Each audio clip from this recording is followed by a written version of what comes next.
Finally, let me ask you about the question of women leadership in such a critical organization. There are 4 women in this race. The UN has never had a woman in that top job. Why do you think it has taken so long? I think that I am very reluctant to simply say it is the turn for a woman. It has to be a woman. My answer to that, it has to be the right woman. The woman that has a proven record in all the areas of work of the UN, that has experience and a track record on areas of peace and security, on areas of development, on areas of human rights, all together. You need a Renaissance candidate. You need the right woman for the job. Of course, in the bench, in the field of candidates that we see all this talent coming together. So the message is we cannot say that we do not have the right candidates or the right qualifications. But we need a strong leader for the UN. It is obvious that the options are at the table, that there are many good candidates, and it is about time. It is not only about historical justice, it is about really saying, if we want a transformation, if we want a change that the UN so badly needs, there is an opportunity for women to show that we can make the difference. And why would you be the best candidate for this role? I have often said that I am an insider-outsider. That's a big advantage. I have known and worked in relation to the UN for more than 30 years, unconsciously, but I have prepared myself during my entire professional career to reach the position that I am in now as a candidate. I'm a 360 candidate. Before, I have never worked for the UN. I know every corner of the UN, being ambassador in Geneva, an ambassador in New York, foreign minister, minister of defense, president of the General Assembly. I know every single corner of the UN, and I have never worked for the UN. I think that gives me enough space and enough distance to understand what are the changes that need to be done at the UN. I always say also, I'm a 360 candidate. I'm a candidate and I know all the files of the UN, that I have gone through the 3 pillars. Being in Geneva, for example, I understood and worked directly with the whole human rights architecture, which is extremely complicated, serving at the Human Rights Council. In New York, I served the more political body of the UN as an ambassador, as president. I brought the House together to make decisions, the hardest decisions in times of division.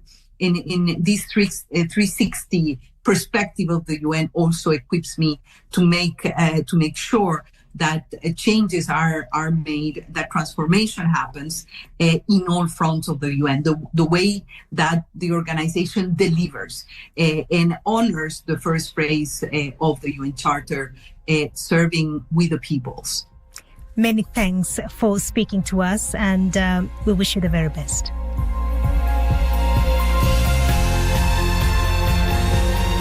Thank you for listening to the interview.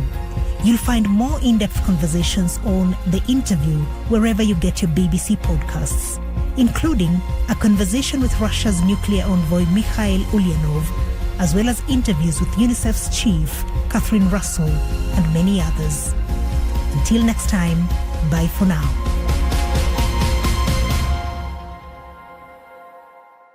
From the BBC, that was the...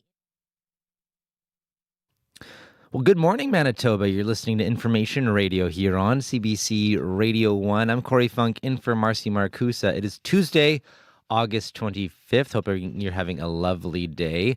Hope you had an okay sleep last night. That thunder, I don't know if it hit you here in Winnipeg, but there was a couple thunder boomers right around bedtime when I was just brushing my teeth and all of a sudden, bang. I was looking out the window and it actually almost blew me back. My heart was racing. I don't think I fell asleep for about an hour after I heard that. So hope you had an okay sleep last night despite that thunderstorm. Let's say good morning to our wonderful crew helping put together today's show. Abby Adeyemi has made his triumphant return from vacation.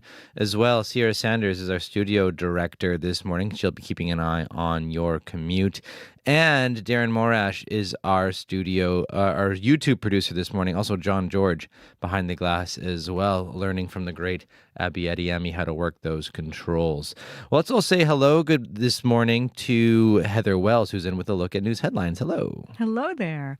Well, Manitoba's premier says a wide range of voices came together last night at a meeting of the province's U.S. Trade Council. They met with government officials to talk about what measures are needed in the face of U.S. tariffs. Wab Canoe says business and labor officials, along with Indigenous leaders, were all concerned about people's livelihoods being under threat. He says at the same time there is unity about how to get past this period. So we'll hear more about that. And the new chair in women's clinical heart health research at St. Boniface Hospital gets rave reviews from her patients. We're going to hear from one of them who says women's heart health is very different than men's. All of that coming up in our next local news at 6:30. Thank you very much, Heather. Thanks. We're going to spend a bunch of time on the show today trying to make sense still of how these tariffs are affecting Manitobans. We're actually going to have the owner of a company that manufactures dog accessories joining us on the show after, even despite being CUSMA compliant, is now on that tariff list. He makes dog accessories just south of Winnipeg, so he's going to join us in the studio with some of those products to talk about it.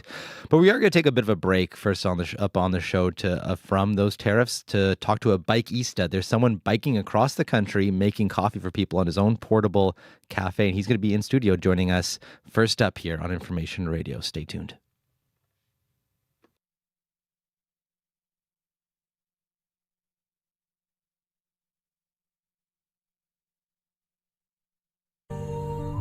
Jean-Michel Blais is a celebrated Canadian musician. His debut album was on Time magazine's top 10 best albums of the year list. But on his new record, Jean-Michel has found a unique way to honor the space that made him feel safe as a kid. He'll tell you about it. Q, this morning at 10:30 in Newfoundland, and on CBC Listen, or wherever you get your podcasts.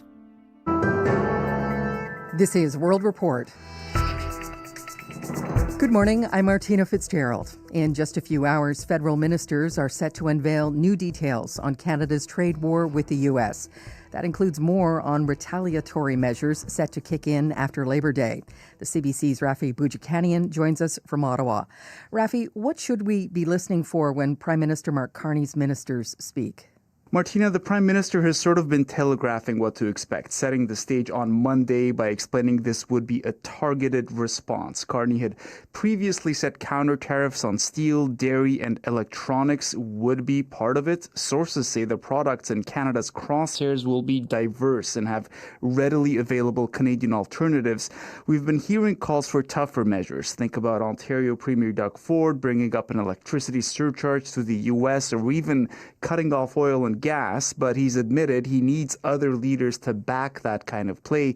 We've already heard from Alberta's Danielle Smith saying she would not want to go there. We do know to expect to hear more about supports for businesses as well. And as for the federal opposition, we'll be hearing from Conservative leader Pierre Poilievre directly this morning, no doubt trying to expand on his requests for the federal government to reveal the exact contents of the deal Canada's team rejected. He's also expected to repeat his call to reconvene Parliament for debate on the Canadian response. The NDP and Bloc Québécois, meanwhile, both say Carney has one-on-one phone calls scheduled with their leaders later this morning. Martina? The CBC's Rafi Boudjikanian in Ottawa. Thank you, Rafi. You're welcome. U.S. Vice President J.D. Vance is among American officials defending the trade war with Canada. Vance told a rally in Maine that Canada has one of the worst trade policies in the world. But he says negotiations with Ottawa are ongoing. I'm joined by the CBC's Chris Reyes in New York. Chris, what else are we hearing from U.S. officials? Well, let's start with Vance, who went on a tear against Canada at this rally with Trump supporters, many of them working in manufacturing. Vance accused Canada of being a backdoor for Chinese goods. treating China more fairly than the U.S., and once again called Canada's last-minute demands at the negotiating table unreasonable. Now, it goes without saying, Martina, this is disputed by Prime Minister Mark Carney and his team. Vance then goes on to make an all-too-familiar quip before sending a message to Carney. We have to remember, Canada is a state. Sorry, Freudian slip. But I think that we need to send a message loud and clear to the Prime Minister of Canada. Stop taking advantage of the people of Maine. Stop taking advantage of America. It's over. We expect fairness in our trade policy. While there are many Republicans on side with U.S. President Donald Trump's policies, there is now also a growing list of others from both parties speaking out, particularly those on the border. They've called these tariffs destructive to both countries. One Democratic senator from Vermont, Peter Welch, even said he admires Carney for standing up to Trump's bullying. What about businesses in the U.S., Chris? How are they reacting? Well, business owners, Martina, are reaching out to their own politicians. Some have raised concerns about just the cost of navigating these tariffs and the cost of losing Canadian business. Echo May is a business owner from Washington State. To be frank, we've already seen a 20% drop in business due to Canadians no longer coming down to the U.S. to shop. And that's just with tariffs the way they've been over the past year and a half or so. One business owner from Oregon, speaking to NPR, said if Trump knew the full negative impact of tariffs on small businesses, he'd cancel the tariffs altogether. The CBC's Chris Reyes in New York. Thanks, Chris. Thank you. Iran says it's ready for any sanctions the U.S. wants to put in place. The White House wants to strangle the regime's financial lifelines, calling its new measures an economic D-Day. But Iran's economy minister, Ali Mahdanizadeh, says the American plan will fail. They have made every effort during this period. They have tried to test the resolve of the Iranian people and the country's officials, and they have failed every time. Apparently, they have now decided to try another failure. Mahdanizadeh says Iran has been preparing for the new U.S. sanctions and has a 2-year plan to counter them. The war in Iran is nearing the 6-month mark. U.S. President Donald Trump initially said it would take weeks. A Frenchman describes the chaos in southwestern France after a tornado ripped through the village of Pomar. It ripped roofs off buildings, flipped cars, and uprooted trees.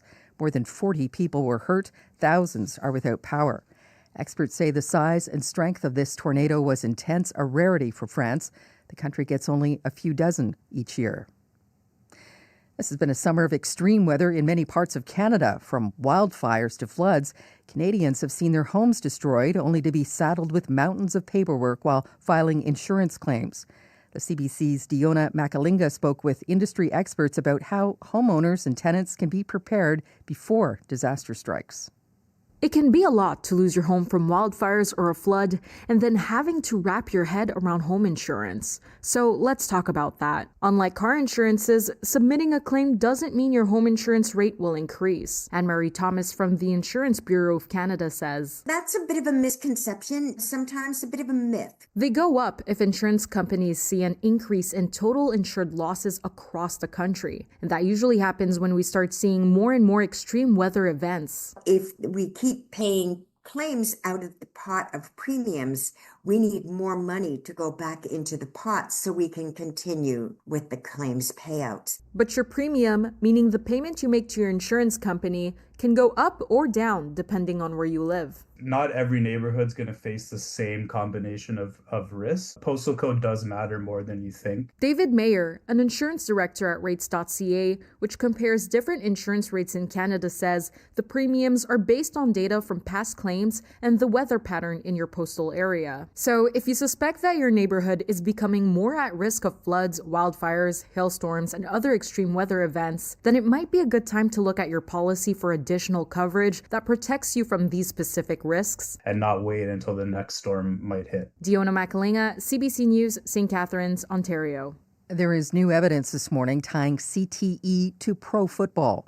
Chronic traumatic encephalopathy is a brain disease linked to repeated head injuries. It can cause dementia and severe mood swings. Now, a key study suggests it may be more prevalent in NFL players than previously thought. Anand Ram brings us the details. 2nd and 10. They bring pressure and Dart gets blasted.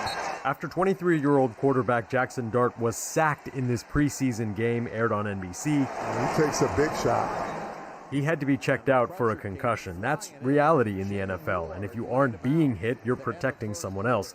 But a new study from Boston researchers in the British Medical Journal says those hits are contributing to a high rate of neurodegenerative disease in former players. We were both surprised but saddened to see that the minimum rate was so alarmingly high. Dr. Dan Daneshvar is lead author with Mass General Brigham and Harvard Medical School. The study looked at more than 1,700 former NFL players who died in the last 2 decades, and based on those who donated their brains to be studied, estimated at least a quarter of them had the disease chronic traumatic encephalopathy. Compared to less than 1 in 100 in the general population means that these guys are getting CTE at a very high rate. That's a terrible figure. Dr. Charles Tatter is a distinguished neurosurgeon with the Krembil Brain Institute in Toronto. CTE can lead to aggression, suicidal thoughts, and dementia. If we're going to be faced with that degree of disability, I think it's another wake-up call that we have to pay more attention. Tim Fleiser is director of Concussion Legacy Foundation Canada and says while some progress has been made across sports, more can be done, especially for kids. The biggest bang for the buck would be taking heading out of soccer for young children, particularly in practice. A reminder as students across the country head back into fall sports. Anand Ram, CBC News, Toronto. Australia's music industry is taking steps to ban AI-generated songs from its official tracks. The crackdown follows a rise of songs hitting the top 20, including this remake of Madonna's Like a Prayer. When you call my name, it's like a little prayer. I'm down on my knees. I wanna take you there. This version was created through artificial intelligence by Australian producer Josh Fawaz. The vocals and drums are all AI. The song spent 4 months on Australia's top 40, reaching the number 2 spot. The nation's governing music organization says starting next week, a track is only eligible if humans wrote it, performed the lead vocal, and played the primary instruments. AI-generated songs will also not be eligible for awards in Australia. Sweden took similar measures earlier this year. That is the latest national and international news from World Report. I'm Martina Fitzgerald. This is CBC News.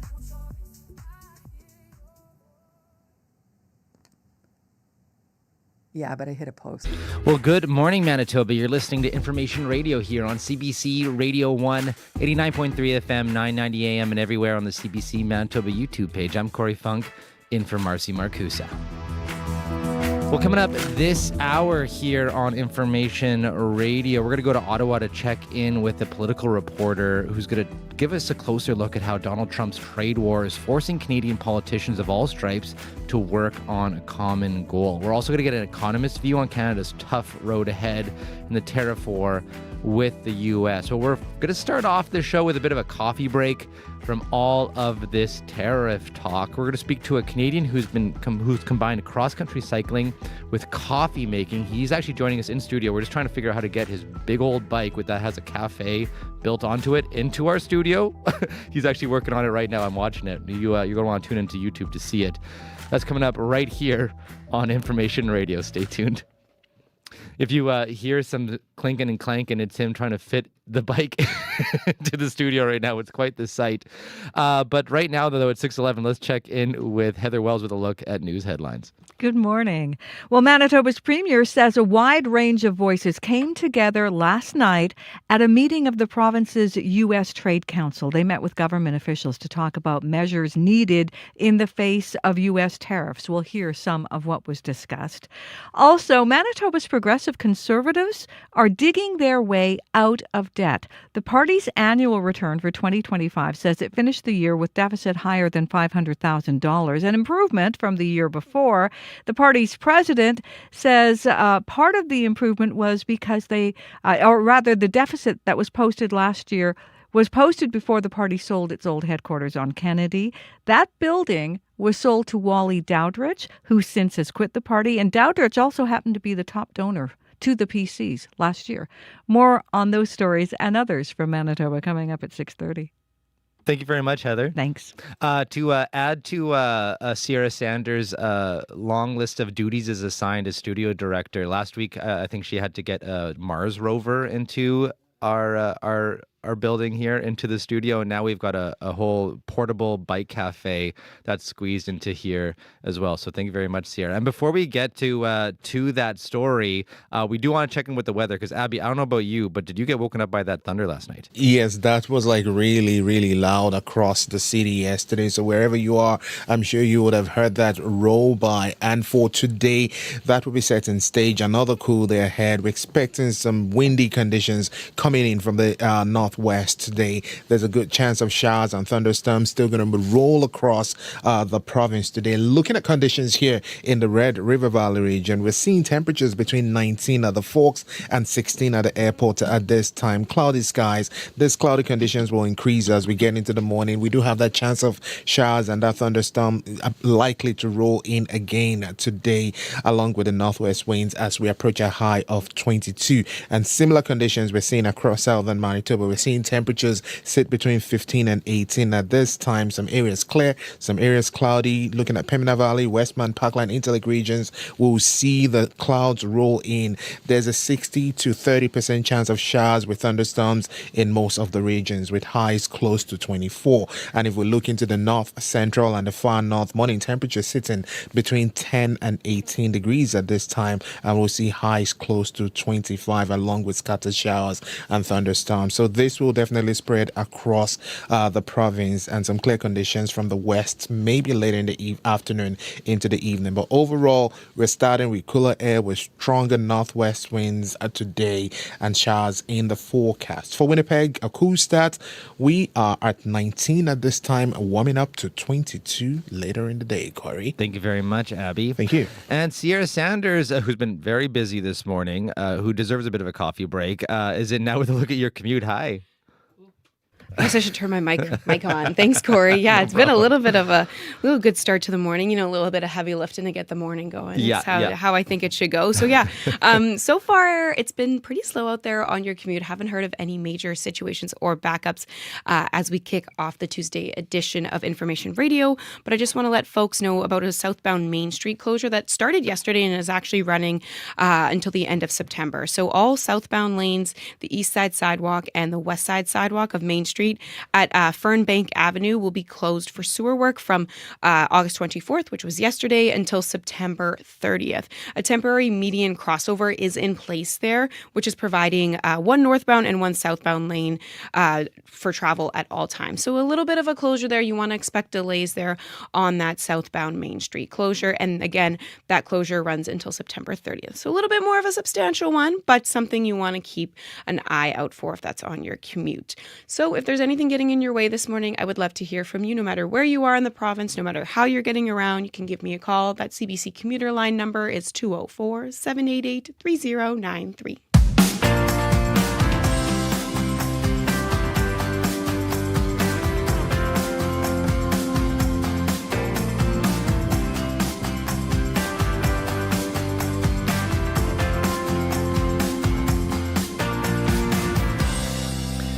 Well, if you think cycling across Canada sounds challenging, what about doing it on a bike turned coffee cart? Now, Anthony Galvin-Bizon is a self-described bikeista. That is a portmanteau of bike and barista. And he's cycling from Vancouver to St. John's, Newfoundland, brewing free coffee for strangers along the way. And his cross-country coffee-making trek is raising money for the Canadian Cancer Society. And Anthony is in Winnipeg this week, and he joins me with his massive coffee cart in studio this morning. So if you're on YouTube, you got to take a look at it. Hi there, Anthony. Hi, how's it going? Good. So just for the radio audience who isn't watching on YouTube now, can you just describe your coffee cart for us? Yes.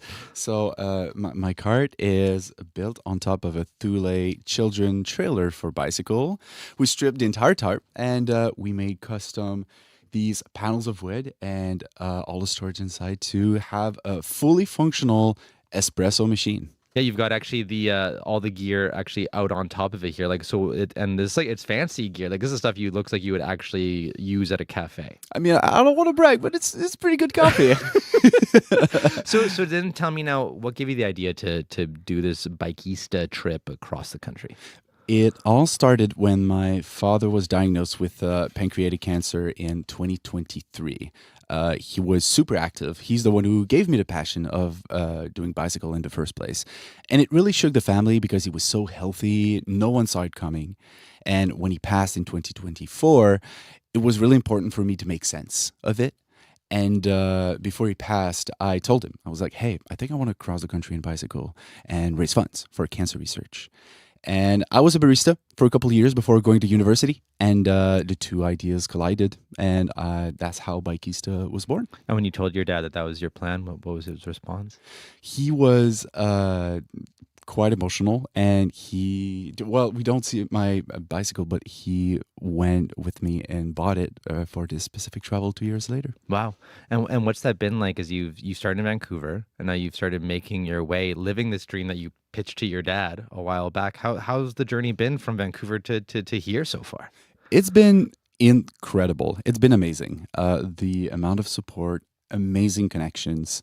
I'll say, though, my legs are on fire. I can only imagine. Well, because you're not just biking, you're actually hauling this fairly heavy, that's like plywood on there. You didn't work with the lightest materials carrying all your coffee We gear. did try to account for the weight, but yeah, at the end of the day, without any equipment, the trailer is 70 pounds. And then with the equipment, it's probably a 10 or 15 additional pound. Really? So we're thinking with my entire camping gear, it's over 100 pounds of things that I'm hauling. Okay, because I understand that you've also had to drive some portions like Rogers Pass, and because it would just be nearly impossible. It would have been a safety issue. Like, I'm so wide and the shoulder is so small that it would have been, and there's construction work right now, it would have been super complicated. And then, I did have some repair that I need to do. So one of my wheel fell off one time right before Saskatoon.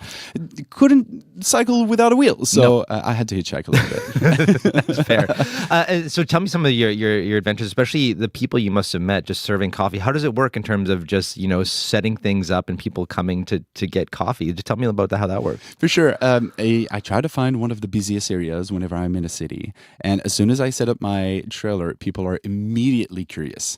They're staring a little bit. They're just trying to figure out what's going on. And as soon as I have this little poster that describes my travels, and they're immediately just super curious. When they start to smell the coffee, they're just super interested as well. And the conversation starts. And they probably think, hey, well, this guy's probably trying to make money. But you're trying to raise money, but that's not exactly the point. So what's those interactions been like? That's the funny thing. Whenever I say, do you want a coffee? It's free. They're like, what? It's free? And I was like, well, donations accepted, but not required. And they're like super excited and want to know what's this all about. Mm-hmm. Mm-hmm. And you've been able to share your story. How many cups of coffee do you think you've made so far between Vancouver and here? I must be reaching 300 cups of coffee. Okay. Wow. And where did you set up? Have you set up here in Winnipeg yet? Or I did. Okay. I was on the corner of Main and Portage yesterday, and I'll probably be there this morning as well. And how many people came to get coffee from where you were? It's a good question. It was over 15 people for sure, in just like an hour and a half. So it was just a ton of fun. Oh, wow. That's awesome. And you're setting up today. And then what's your plan for the rest of the day now? I guess just a little bit of sightseeing. Okay. Winnipeg is a beautiful city, so I've been told to maybe check out the local bakeries and cafes. So lovely. I'll just serve a little bit of coffee, and I'll be on my way to Ontario in the next upcoming days. Okay, so you're making your way out east. And in terms of just, while you're biking, I'm just curious, all this was, of course, inspired by your dad. And you said you needed to take some time to essentially to process this, right? How has it been so far in terms of your processing? It's been, it was quite a challenge, especially at the beginning. I was diagnosed with depression in 2024. I had to stop working for a little bit, and therapy makes wonders. So I had to take a little bit of time for myself. And 2026 just felt like the perfect moment to start the project. So I was feeling a little bit better. I started training with a good friend of mine who's kind of a gym rat, and I hate gyms. So he was just the perfect motivation for me. And then that's how I got ready for this trip. Amazing. And how much money have you raised so far, and how much are you hoping to raise? Do you have a goal, or are you just going for it? I do have a goal of raising $10,000 for the project. we're currently the objective has been incredibly well supported. We're at $6,900 right now on the GoFundMe page. But the more I gather, the more goes to the Canadian Cancer Society. So sky's the limit, I guess. That's great. Well, all the best on the rest of your journey, and thank you for hauling everything in the studio. Oh my goodness, thank you this morning. And if people do want to follow your journey or support you or find you, especially while you're here in Winnipeg, give us the details of how they can meet up. For sure. You can follow me on my socials on bike.ista.project, either on Instagram or on Facebook. I also have a GoFundMe page, so simply use your favorite search engine and type for a Bikeista. And if you want a good coffee, I'll be on the corner of Maid and Portage between 8 and 9. Okay, great. Well, Anthony, thanks so much, and all the best with the rest of your journey. Look forward to hearing how the rest of it goes. That is Anthony Galvin Bizon. He's a bikeista, maybe the first ever in the world. We don't know. He's in Winnipeg this week. He's in today as part of his cross-country trip, brewing coffee for strangers and raising money for the Canadian Cancer Society. You know the voices that tell the story of our province. Now you can take them anywhere. From the essential start to your day on information radio to the conversations that define our lunch hour on Radio Noon and the pulse of the city on Up to Speed, your local connection is always within reach. Just open the CBC News app, tap the local drop-down, and hit play. Your favorite voices, your province, right in your pocket. Download the CBC News app today, your daily rhythm, live and local. 6:23 right now, and we are going to pivot to talk about tariffs already, but if you hear some clinking and clanking, that's just Anthony taking down his coffee cart and wheeling it out. Well, next up here on the show, as mentioned, keep calm and carry on. That's the message Mark Carney is sending as Canada heads into a trade war with the United States. Now, the Prime Minister has said, quote, "We cannot control the storm that blows in from Washington," unquote, but, quote, "we are masters of our own home and the partner of choice abroad," unquote. So how bad is the storm ahead, and what's the federal government's plan to survive it? To answer those questions, we're joined by economist Colin Mang, and he's a professor at McMaster University. Good morning. Well, thanks for having me. So Carney and the premiers have characterized these tariffs as an economic attack and a threat to Canadian sovereignty. So how would you characterize the situation? Well, I mean, the main American message was that we could either link our economy more closely with theirs, or we could face job losses and industrial decline. I mean, they wanted us to drop all of our tariffs on their products, as well as reverse the alcohol bans. Plus, they wanted to have first opportunity to buy our critical minerals, and they wanted to limit our ability to sell resources to other trade partners. And as a separate issue, they also wanted us to drop our requirements that American streaming services invest some of their Canadian revenues back into the production of Canadian content to promote our own culture here north of the border. So by saying no to all of these demands, which in individual ways impact our sovereignty in different ways, what we're looking at is 50% tariffs on exports of $28 billion to the United States. This is going to cause, depending on how long the tariffs are in place, potentially up to 80,000 job losses across the country, including about up to 2,500 job losses in Manitoba. It's where we are right now. So what has Carney said about how the federal government is going to help Canadians affected by these new tariffs? So over the weekend, the Prime Minister did reiterate that the federal government will support businesses and workers affected by the tariffs. There's a few different programs for that. So there's the Regional Tariff Response Initiative. It's a $1.5 billion program. There's also the $5 billion Trade Impact Program. And what these do is they provide transition funding for businesses affected by tariffs. They lose American customers. It gives them some short-term cash so they can maintain employment, as well as search for new customers abroad as alternatives. There's also the Workforce Tariff Response Program, and that's a $570 million program to help workers who've lost their jobs as a result of U.S. tariff action to retrain for new careers where they're not going to be exposed to tariffs. So what's Carney's overall strategy here then for weathering this trade war that you've seen so far? Yeah, so I mean, there's two aspects to the government strategy. First is retaliatory tariffs. We're going to get the full list of products to be tariffed a little bit later today, but it's likely to be similar to what we did last summer. Last summer, we put tariffs on a range of American consumer products, such as car tires, American-made appliances, telephones, handbags. The reason you target consumer goods is because they're either things that we make here in Canada, like car tires, or they're things that we can get from other trade partners. So, for example, if you don't want to buy an American dishwasher because it has tariffs on it now, you could buy a South Korean dishwasher. We've had a free trade agreement with South Korea since 2015, so no tariffs on South Korean appliances. So by targeting consumer goods, it impacts American businesses as they lose Canadian customers, but has minimal impact on Canadian families because we have alternatives.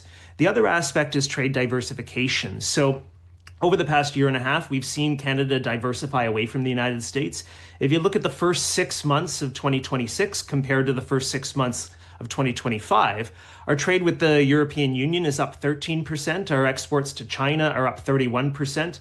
Our exports to the United Kingdom are up 80%. So Canada has been working to diversify away from the United States and to increase our exports abroad. The Carney government has signed free trade agreements with Indonesia. Just last month, they signed a new one with the United Arab Emirates, and they're in negotiations with India and with the Mercosur group of South American states as well. So that's the second strategy, trade diversification. So the U.S. President Donald Trump says he'll impose additional tariffs on autos, car parts, steel starting on January 2027. So what would be the effect of that? Well, right now, the 25% tariffs have already caused several thousand job losses in the auto sector, predominantly in Ontario. If the tariffs go to 50%, it would make production here uneconomical over the long term. But the key to remember is that there's no guarantees that these tariffs survive over the long term or that they survive beyond the Trump presidency, the next election for U.S. presidents in 2028. So what you would see in the short term, if the tariffs ratcheted up to 50%, is the auto companies really scaling back production. In the short term, that would lead to short-term job losses.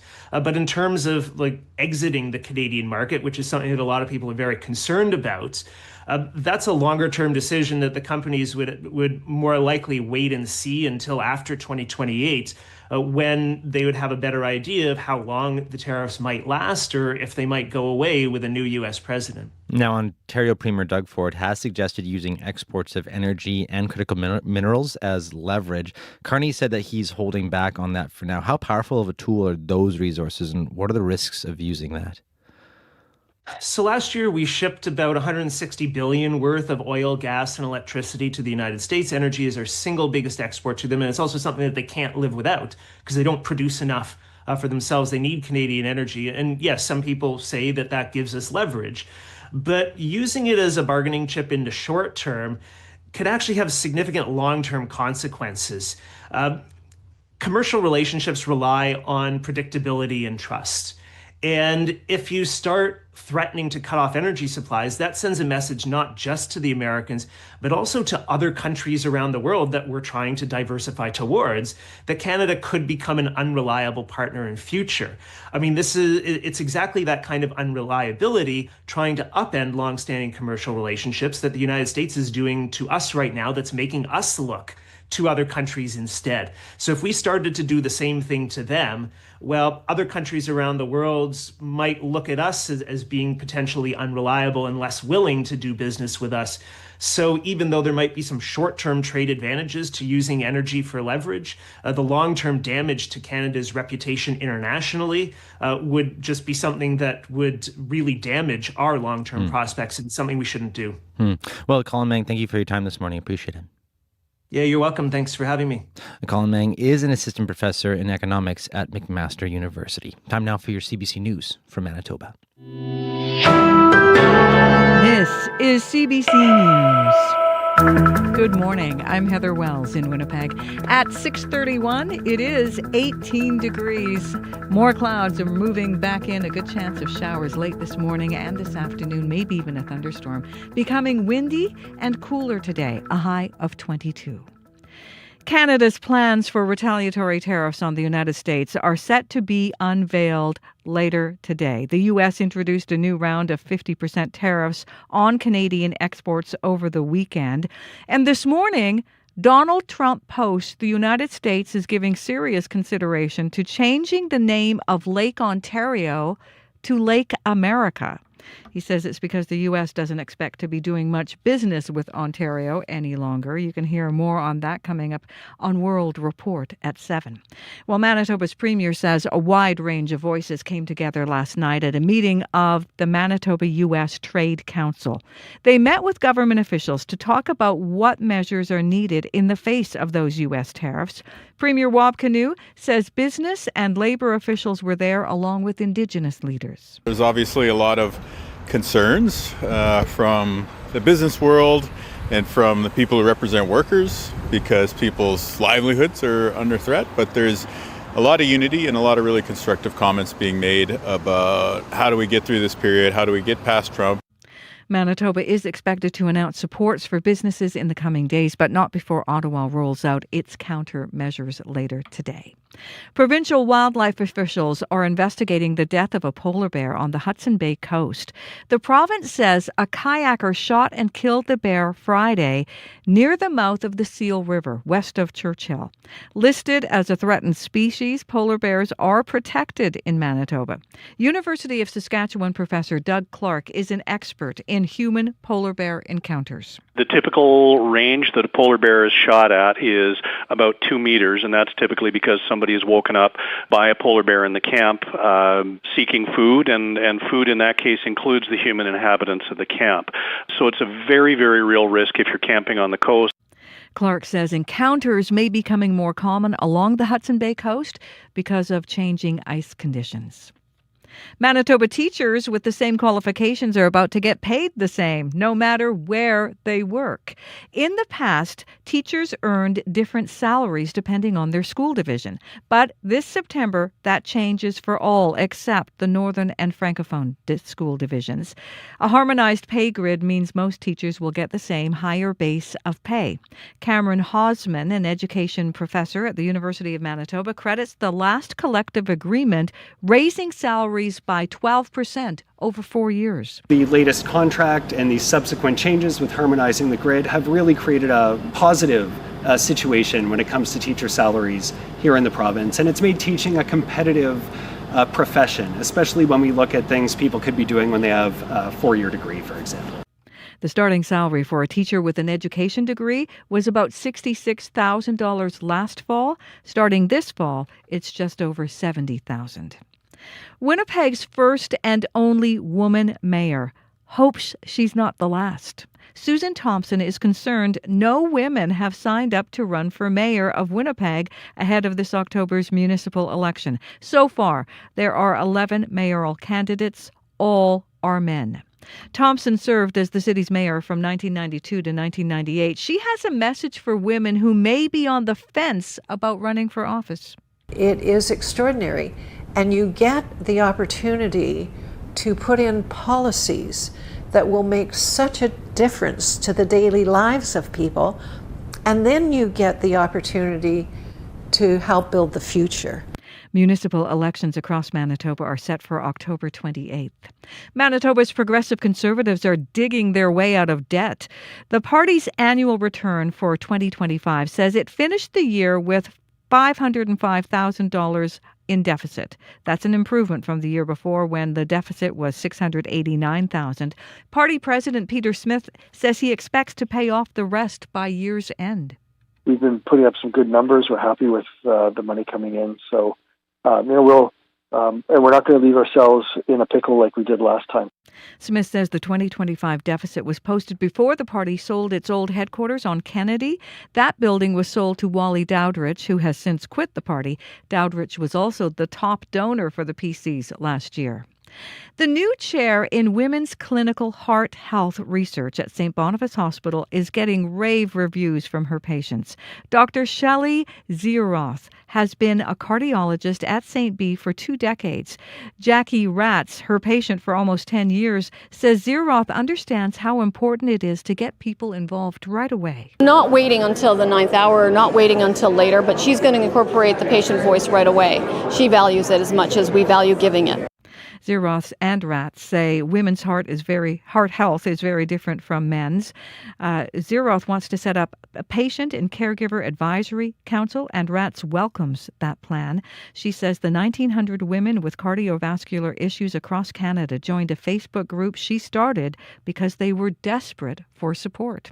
You can find more Manitoba news updated throughout the morning. Just head to cbc.ca/Manitoba. Thank you very much, Heather. Thank you. That's Heather Wells at your CBC News Desk. You're listening to Information Radio here on CBC Radio One. I'm Corey Funk, in for Marcy Marcusa, and the one and only Abby Adiemi is in now with a look at your regional forecast. Hello. It is cool outside, Corey. A cool start across the province. We're seeing those cloudy conditions build across most of the regions. We have showers in the forecast, maybe some thunderstorms in the mix, but up north we're looking at more of a mix of sun and clouds that should clear later in the day. Here in the Red River Valley region, we're seeing temperatures hover near 18 degrees. It's mostly cloudy outside. This will increase. We'll see a good chance of showers and maybe some thunderstorms as we head to a high of 22 today, and then more cloudy conditions into the overnight period and more good chance of showers into tomorrow morning. In the Pembina Valley region, we're seeing more than at 18 with partly cloudy skies, aiming for a high of 24. Brandon, good morning. You're clear at 16 at this time. Some clouds will roll in. There's a slim chance of showers in the forecast. You get to 22. Around the Parkland region, we're tracking 17 in the Dauphin area. We will see a high of 21 there. There's a good chance of showers and thunderstorms in the forecast. Gimli's at 18 with some clouds. We will see highs of 22. There's a good chance of showers in the forecast and maybe some thunderstorms also coming your way. Now we're tracking into the North Central region. The Par 18, Flin Flon 17. Good chance of showers in most of the regions. Noe House is at 15 degrees. We will see a good chance of showers there. Most of those regions are warming up to about 24 later in the day. Then we go far north. Thompson, 10 degrees and mainly clear this time, aiming for a high of 25. Showers and thunderstorms in the forecast there. Gillam is at 11 degrees with clear skies, a slim chance of showers also in the forecast, warming to 25. To Dulitic, we're seeing temperatures around 13 degrees at this time, a mix of sun and clouds in the forecast, high 20. And for Churchill, we're looking at temperatures around 13, 14 degrees at this time, just a slim chance of showers as you aim for a high of 18 later in the day. So across board, it's more like a cool day with clouds rolling in across most of the regions, and look out for those thunderstorms possibility later in the day. Winnipeg 18 at this time. We get to about 22 later in the day. Thank you very much, Abby. Thank you. That's Abby Adiemi behind the glass, and Sierra Sanders is in now with a look at your commute. Hello. Hi, Corey. Pretty slow out there on the CBC commuter line. Haven't heard of any major backups or incidents, so it sounds like things are moving along pretty well out there. But if that changes, no matter how you're getting around or where you are in the province, I'd love to hear from you. So give me a call on the CBC commuter line. That number is 204-788-3093. Thank you very much, Sierra. Well, time now for your business report with Neil Herland. Hello. Good morning, Corey. So the Prime Minister and his team are expected to release their list of counter tariffs today. What do we know right now? Well, the Carney government plans to unveil the new list of U.S. products today during a news conference at 11 a.m. Eastern Time in Ottawa. Finance Minister François-Philippe Champagne and Industry Minister Mélanie Joly will both attend, along with the Federal Jobs Minister Patty Hajdu. Two sources tell CBC that the products will get slapped with tariffs will be diverse and have readily available Canadian alternatives. And these tariffs would only kick in after Labor Day. The expected list of counter tariffs could include American steel, dairy, appliances, agricultural equipment, pulp and paper, and electronics. Canada is targeting these products as part of its response to President Trump's new 50% tariffs on about $28 billion worth of Canadian goods. Now, retaliatory tariffs will increase the cost of importing the affected American goods, and these higher costs are typically passed on to Canadian consumers. For example, certain U.S.-made refrigerators, dishwashers, and washing machines could see price increases. For farmers, some agricultural equipment, tractors, and combines made in the USA would become more expensive. But you can also expect some exemptions. For example, healthcare equipment and products related to defense. And next up here, the Canadian government announces 6 new icebreakers will be constructed in Quebec to help clear shipping routes during Canadian winters. What are the details on that? Yeah, so this story may have flown under the radar for a lot of people yesterday because of all of the tariff coverage. Prime Minister Mark Carney announcing the new icebreakers at an event in Lévis, Quebec. 6 icebreakers will be built for the Canadian Coast Guard at the Davie Shipyard. Carney calls it the largest shipbuilding contract in Quebec history, with a price tag of $11.3 billion. Now, a big chunk of that money will go to Canada's steel industry, which is in the crosshairs of the tariff war. Carney says the first steel will be cut next fall, and the first ship will be delivered 5 years later. Within a decade, all the new icebreakers will be in service, clearing shipping lanes in the St. Lawrence and along the East Coast. The icebreakers will move to the Arctic in the summer, ensuring delivery of goods to Canada's north. The new contract will replace the Coast Guard's aging fleet of heavy and medium icebreakers, and it will support 5,000 jobs during construction, including Ontario steelworkers in Hamilton, Sault Ste. Marie, and Brampton. And finally here, China is announcing the largest ever vehicle recall in its history, and it involves electric vehicles with their sleek door handles. So what's the problem? Well, Corey, if you've ever tried to get into a Tesla, you might have had trouble figuring out how to open the door. That's because many electric vehicles prioritize sleekness and style with hidden door handles that can take a bit of practice to figure out. But during an emergency, those hidden door handles can be a real obstacle for first responders trying to rescue people trapped inside a vehicle. Another problem is doors that are controlled electronically without an easy way to find the manual release. The Chinese government is now recalling about 4.3 million electric vehicles from 9 different manufacturers. Tesla has by far the majority of the affected fleet, with about 70% of the vehicles on the Chinese recall list. American regulators are also looking at the doors on EVs, so we could see some more recalls or some design changes in the years to come.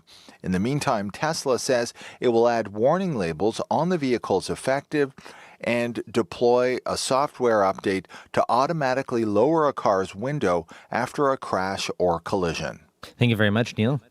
You're welcome, Corey. That's Neil Herland with your business news.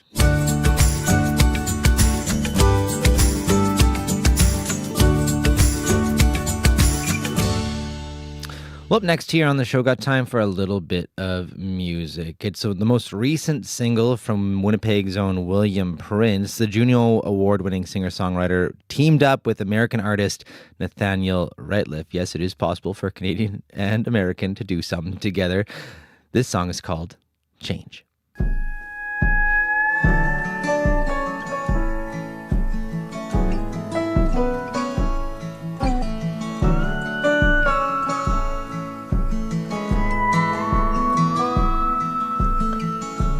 I went out for 3 days in October. An uninvited winter shut the reservation down. Wind is creeping in through the cracks in the door, 'cause nobody's lived inside a house on this piece of land before. They brought in the brushers, cut down the marshmallow trees. One more house, one more family. The only thing that changes is the change itself. The way it keeps you down and for how long. Kinda makes you thankful for just how hard it ain't on the good days and the not so good between. All these good days and the not so good between.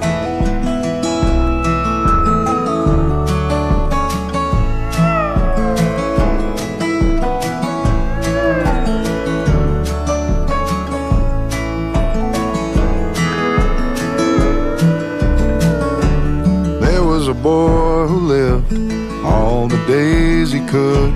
Why he died so young, the whole town never understood.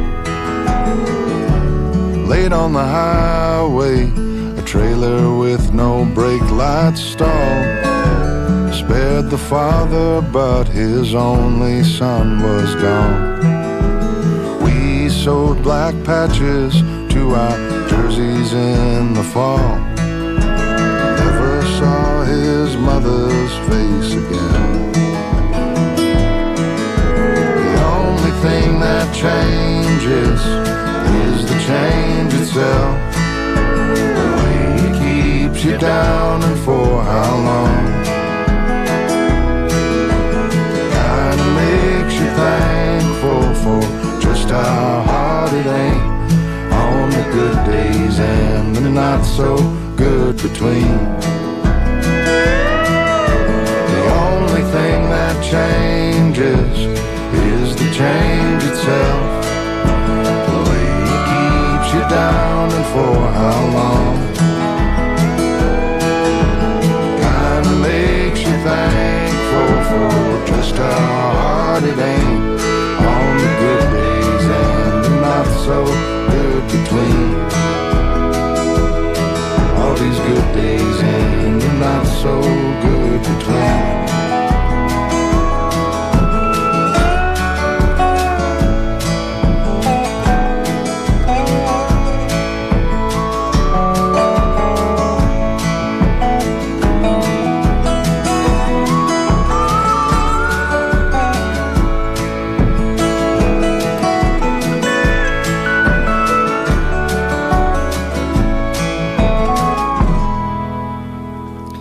Of a cross-border collaboration there between Manitoba's own William Prince and American artist Nathaniel Ratliff. That song, Change. I'm Jura McElwraith, your local reporter for CBC Manitoba in Steinbach. You're listening to CBC Radio One. Well, up next here on the show, let's keep talking about very different lack of collaboration between the Canada and the U.S. As the U.S.-Canada trade war escalates, there's still the lingering question, what happened to the deal? In the final days leading up to Trump's deadline of Friday at midnight, both sides signaled they were close to reaching an agreement. For more on what went wrong, we're going to hear from someone who was in the room. Dominic LeBlanc was leading the negotiations for Canada, and he spoke with CBC News last night about how quickly the talks fell apart. We believed on Wednesday and Thursday that we were close to a deal that would have brought significant relief in the 232 sectoral tariffs to make Canada and Canadian businesses competitive and commercially viable by reducing those tariffs. On Friday, the Prime Minister, I think, in his comments on Saturday, used examples of the kind of things that during the day Friday suddenly appeared in the conversations or in various exchanges of documents that we thought had been resolved. So use the automobile example. We had always talked about the vehicle manufacturing sector in Canada as including medium and heavy-duty trucks. Those are the Ford F-250, F-350. They're the heavy-duty Silverado trucks that are made by GM and Ford in Canada. We obviously weren't going to accept tariff reductions on a basket of vehicles that didn't include those important production lines. We had discussed the importance of including Canadian parts in the calculation of what is the content of those vehicles. In the end, if those were not attainable, that is one example of where, in the Prime Minister's judgment, we didn't have an agreement that was in the economic interest of Canada. But you have to be careful. Steel and aluminum derivative products, another example. It's tens of billions of dollars for the Canadian economy. The tariff treatment of those products can't be any less than other trading partners. We have a big trade surplus with the United States in that area. So why would we ever accept to agree to a tariff structure that was not commercially viable for them? Those are two examples. You asked about sovereignty.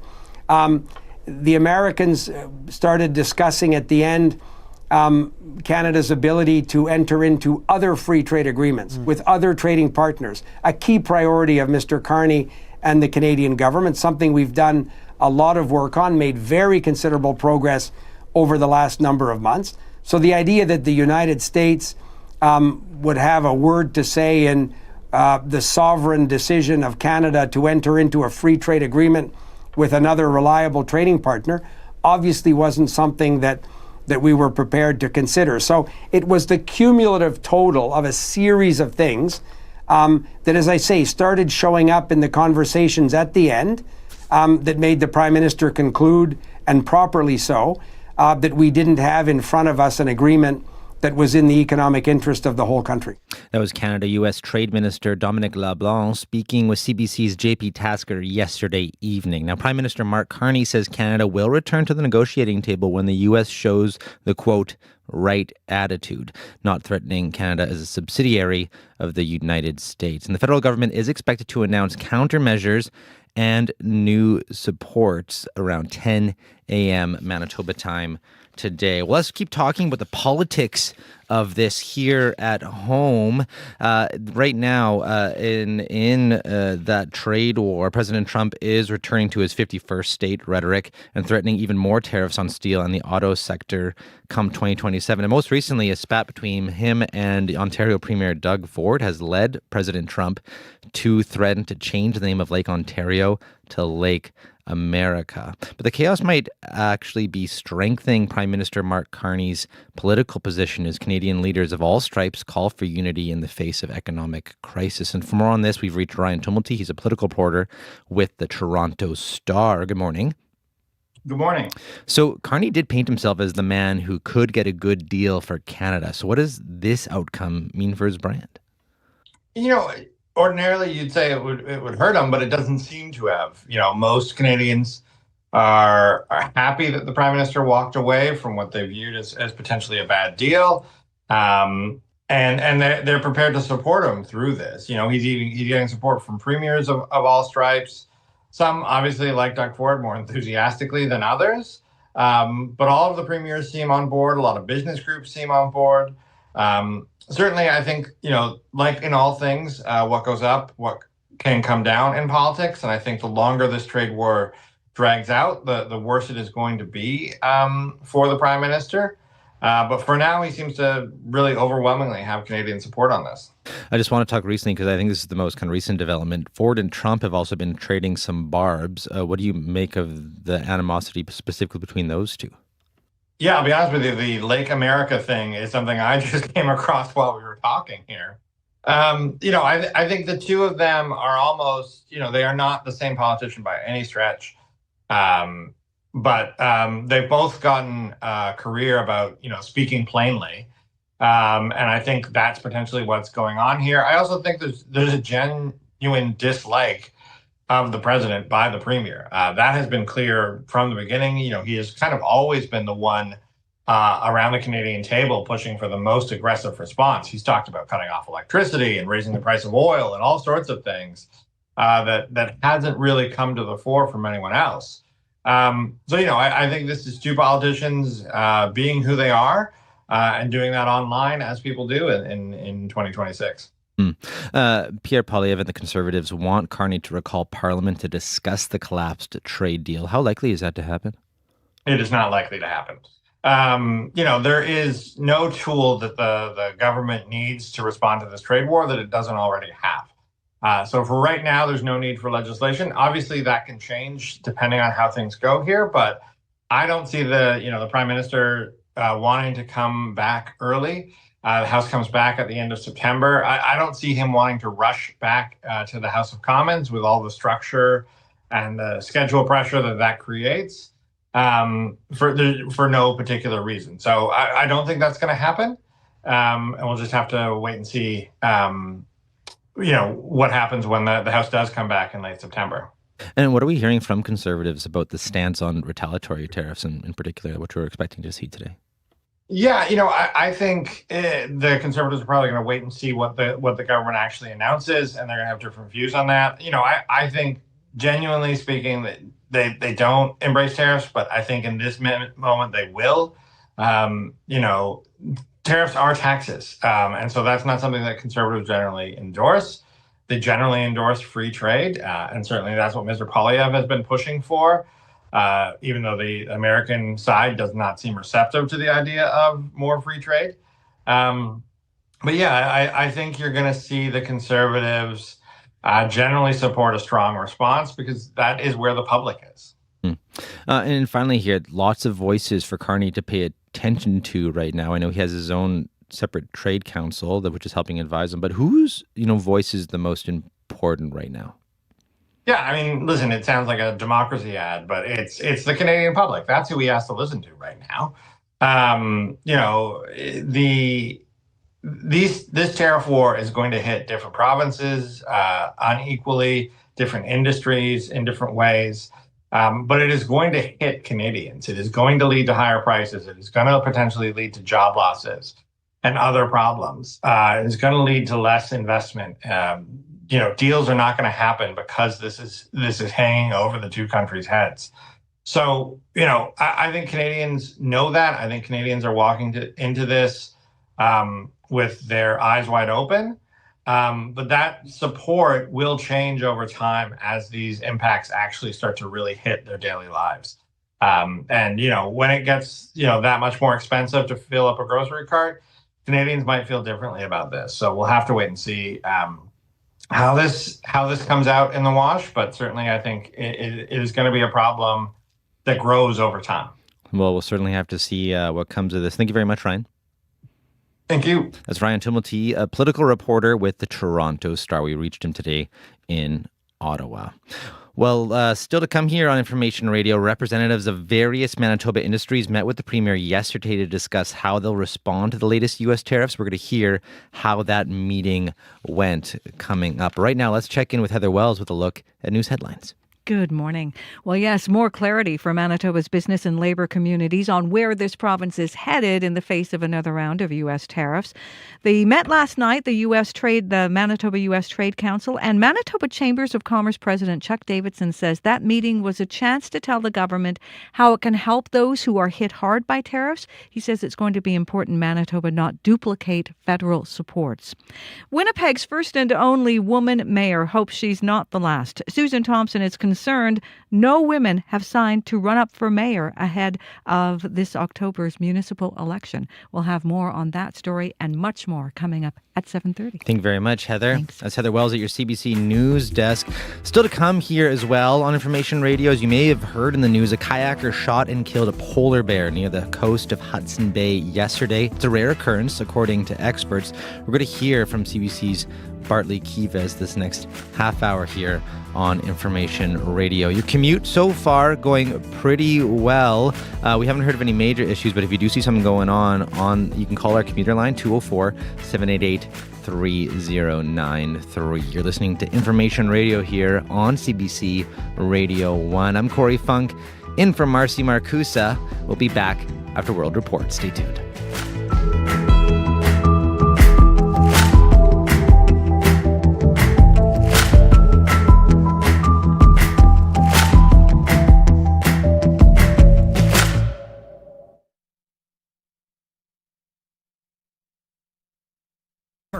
She reached out to me in November and told me that she felt unwell. I'm Susan Ormiston. Lindsay Clancy admitted to killing her 3 children, but she's pleading not guilty by reason of insanity. We'll talk about that trial and the international conversation it has sparked about postpartum mental health care. That's coming up on The Current. The Current, this morning at 8:37, 9:07 in Newfoundland, and on the CBC Listen app.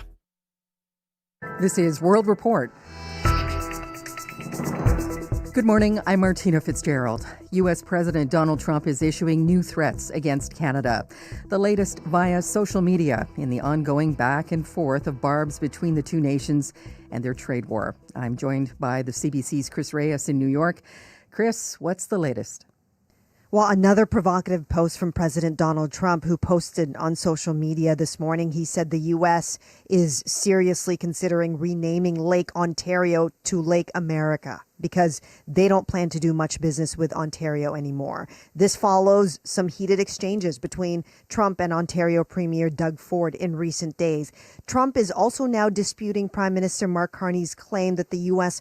wanted to interfere with language and culture protections. Trump said he would never interfere with Canadians speaking French. Trump said that this was a lie by Carney to gain political support. He then closed by saying, "I love French Canadians."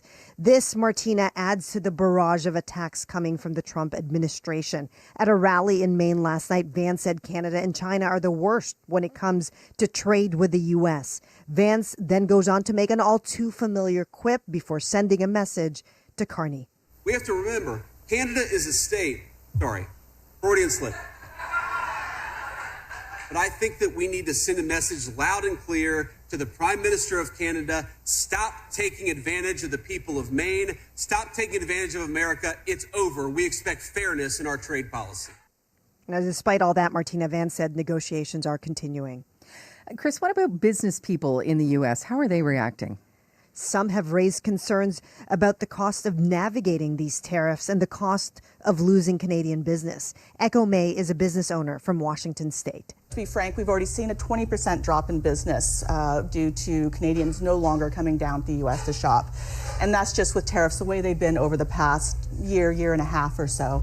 One business owner from Oregon speaking to NPR said if Trump knew the full negative impact of tariffs on small businesses, he'd cancel the tariffs altogether. The CBC's Chris Reyes in New York. Thank you, Chris. Thank you. So far, the Ontario government and the Canadian government have not responded to Trump's latest social media post, but federal ministers are unveiling their plans to hit back against new tariffs, including supports for businesses and retaliatory levies. The CBC's Rafi Boudjikanian joins us from Ottawa. Rafi, what should we be listening for when Prime Minister Mark Carney's ministers speak? Martina, the Prime Minister has sort of been telegraphing what to expect, setting the stage on Monday by explaining this would be a targeted response. Carney had previously said counter tariffs on steel, dairy, and electronics would be part of it. Sources say the products in Canada's crosshairs will be diverse and have readily available Canadian alternatives. We've been hearing calls for tougher measures. Think about Ontario Premier Doug Ford bringing up an electricity surcharge to the U.S. or even cutting off oil and gas, but he's admitted he needs other leaders to back that kind of play. We've already heard from Alberta's Danielle Smith saying she would not want to go there. We do know to expect to hear more about supports for businesses as well.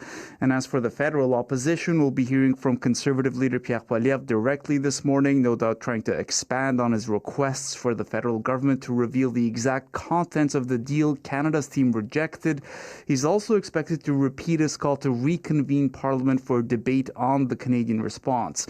The NDP and Bloc Québécois, meanwhile, both say Carney has one-on-one phone calls scheduled with their leaders later this morning. Martina? The CBC's Rafi Boudjikanian in Ottawa. Thank you, Rafi. You're welcome.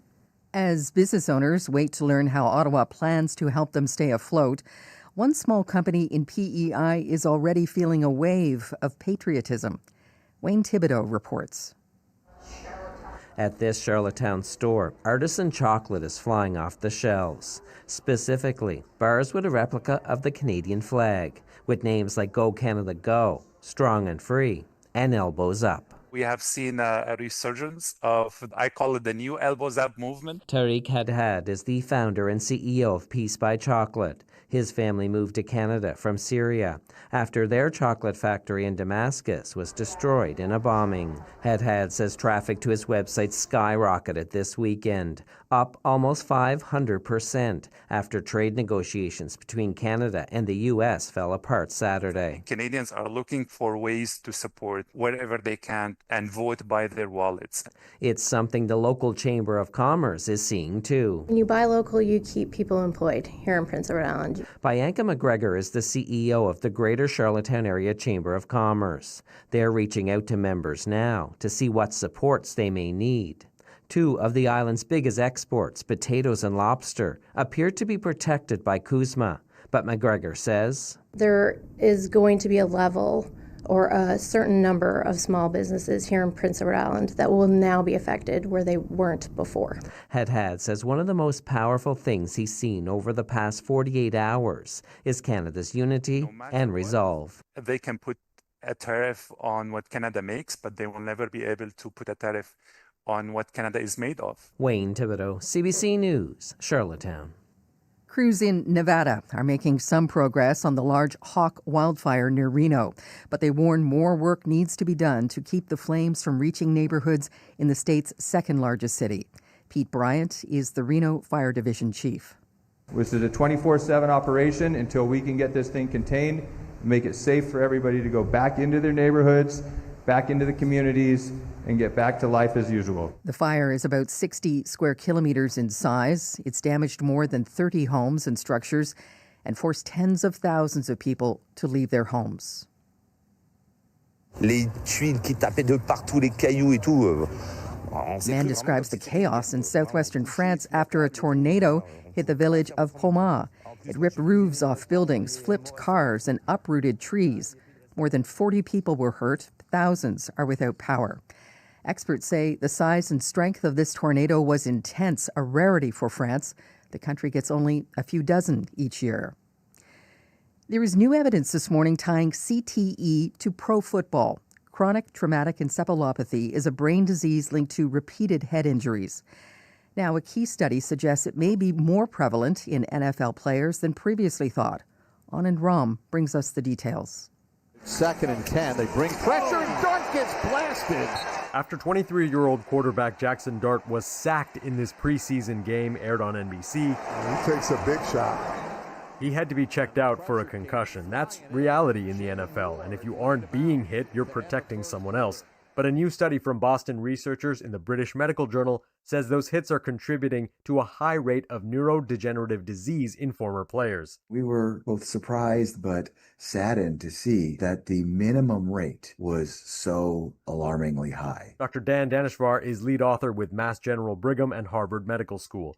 The study looked at more than 1,700 former NFL players who died in the last 2 decades, and based on those who donated their brains to be studied, estimated at least a quarter of them had the disease chronic traumatic encephalopathy. Compared to less than 1 in 100 in the general population means that these guys are getting CTE at a very high rate. That's a terrible figure. Dr. Charles Tatter is a distinguished neurosurgeon with the Krembil Brain Institute in Toronto. CTE can lead to aggression, suicidal thoughts, and dementia. If we're going to be faced with that degree of disability, I think it's another wake-up call that we have to pay more attention. Tim Fleiser is director of Concussion Legacy Foundation Canada and says while some progress has been made across sports, more can be done, especially for kids. The biggest bang for the buck would be taking heading out of soccer for young children, particularly in practice. A reminder as students across the country head back into fall sports. Anand Ram, CBC News, Toronto. Australia's music industry is taking steps to ban AI-generated songs from its official charts. It follows a rise of tracks hitting the top 20, including this remake of Madonna's Like a Prayer. When you call my name, it's like a little prayer. This version was created through artificial intelligence by Australian producer Josh Fawaz. The vocals and drums are all AI. And the song reached #1 on Australia's dance charts. That nation's governing music organization says starting next week, a track is only eligible if humans wrote it, performed the lead vocal, and played the primary instruments. Sweden took similar measures earlier this year. Industry leaders in Canada are pushing for stricter copyright laws so artists, like Madonna, can be better protected from AI.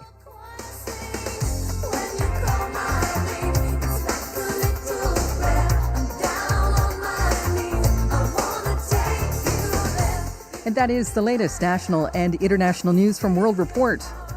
I'm Martina Fitzgerald. This is CBC News.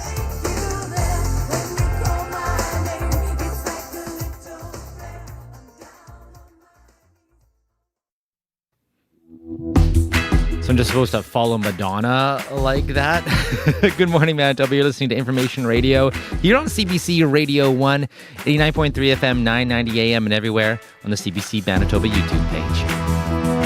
I'm Corey Funk, in for Marcy Marcusa. Happy Tuesday. Hope you're doing well out there. Well, coming up this hour on the show, a Manitoba business is seeing their products on the U.S. tariff list for the first time, despite the fact they're CUSMA compliant. So how are they feeling about it? We're going to hear coming up what they're feeling. That's from the co-founder of Optimus Gear. He's going to join us in studio after 7 o'clock. Also, at the moment, only men are running for mayor of Winnipeg, but Susan Thompson wants that to change. We're going to hear from Winnipeg's first and so far only female mayor, who has a message for the women of her city. But up first here, after a meeting between Premier Wab Kinew and Manitoba's U.S. Trade Council, we're going to hear how the province plans to help businesses through the latest round of U.S. tariffs. But right now at 7:11, let's check in with Heather Wells with a look at news headlines. Good morning. Well, Manitoba teachers with the same qualifications are about to get paid the same no matter where in the province they work. In the past, they earned different salaries depending on their school division, but in September, it changes for all except the Northern and Francophone school divisions. We'll hear about that coming up. And Manitoba's Progressive Conservatives are digging their way out of debt. The party's annual return for 2025 says it finished the year with a deficit higher than $500,000.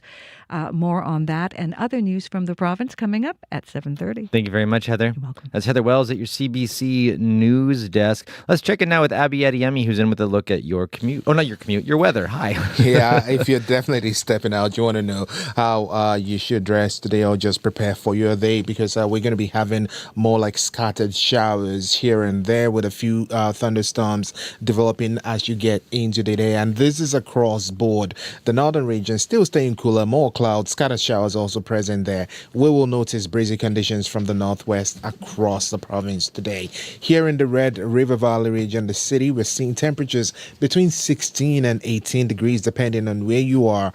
Some clouds outside, expect more clouds to roll in. We do have a good chance of showers, a risk of thunderstorms in the forecast for the city. It will get breezy this morning as we warm up to 22 later in the day, and more showers in the forecast overnight before that clears. Similar conditions we're seeing across the south. Temperatures near 18 degrees, highs near 24 degrees with showers and a few thunderstorms possible, while up north also between 15 and 18. Expect showers and thunderstorms in the forecast, but that should clear as you get into the day with highs in the range of the 24. Overall, cool day with showers in the forecast across most of the regions, followed by some clear skies tonight. But here in the city, we're hovering near 18 degrees at this time. We get to 22 later, but look out for those breezy conditions from the northwest later in the day. Thank you very much, Abby. Thank you. Let's check in with Sierra now, who's in with a look at your commute. Hi. Hi, Corey. Not too much to look at or hear about out there. The commuter line has been pretty quiet this morning, so haven't heard of any major incidents or backups so far this morning. But if that does change while you're out there, I would love to hear from you. No matter how you're getting around or no matter where you are in the province, you can give me a call on the CBC commuter line. That number is 204-788-3093.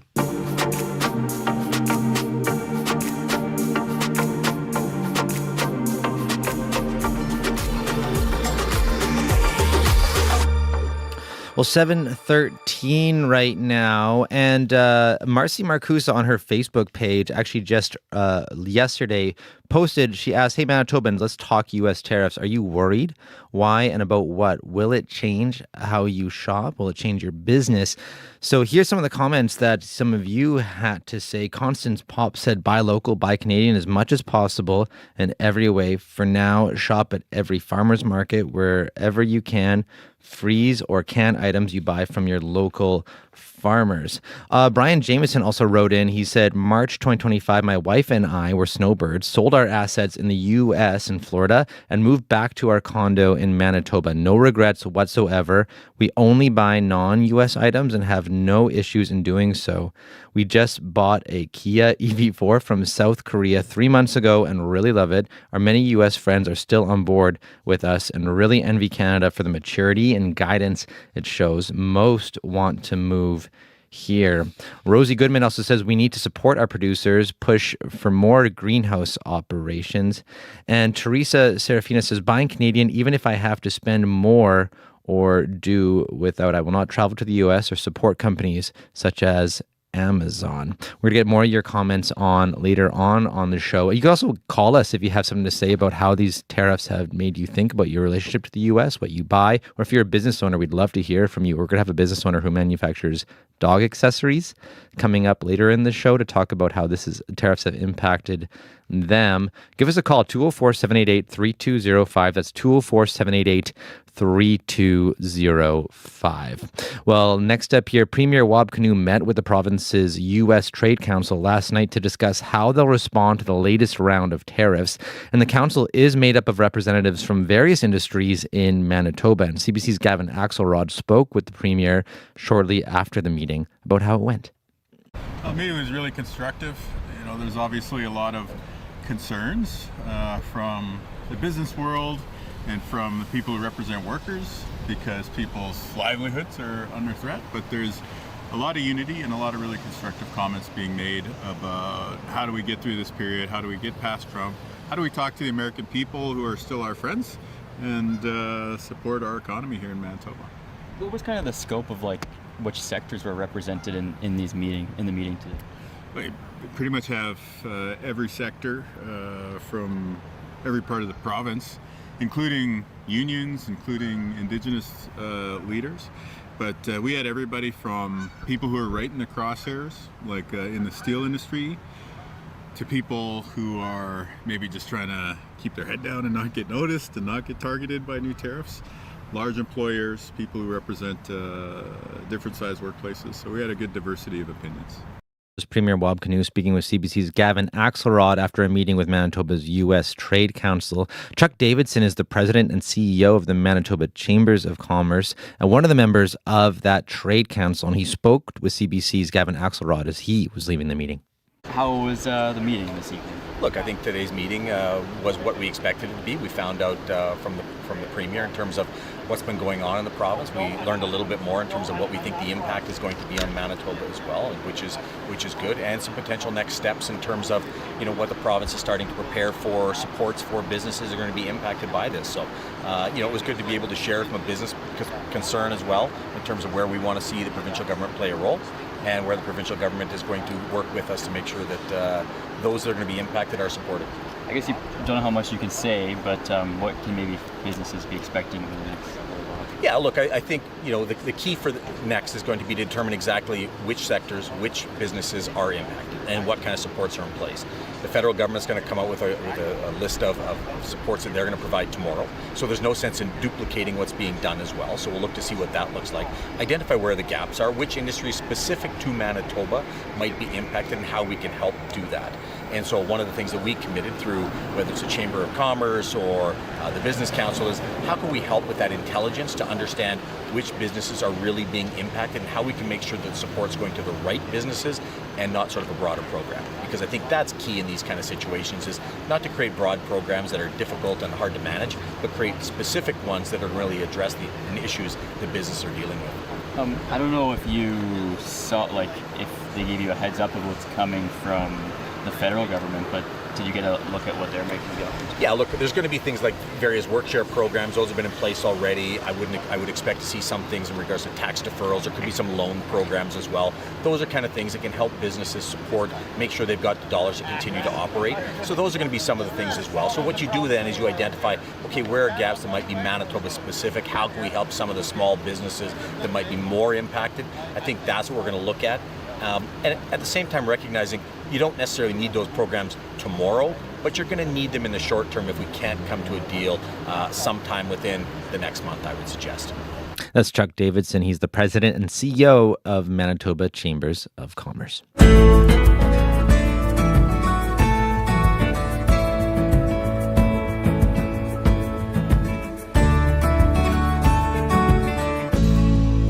7:19 right now, and next up here on CBC, a paddler has shot and killed a polar bear near the coast of Hudson Bay in northern Manitoba. Now, according to the province, the kayaker came into contact with the bear near the mouth of the Seal River, a whitewater river that flows across northern Manitoba, emptying into Hudson Bay. Now, the province says it's still investigating the shooting, but it's unclear whether a recreational paddler has ever shot and killed a polar bear in Manitoba before.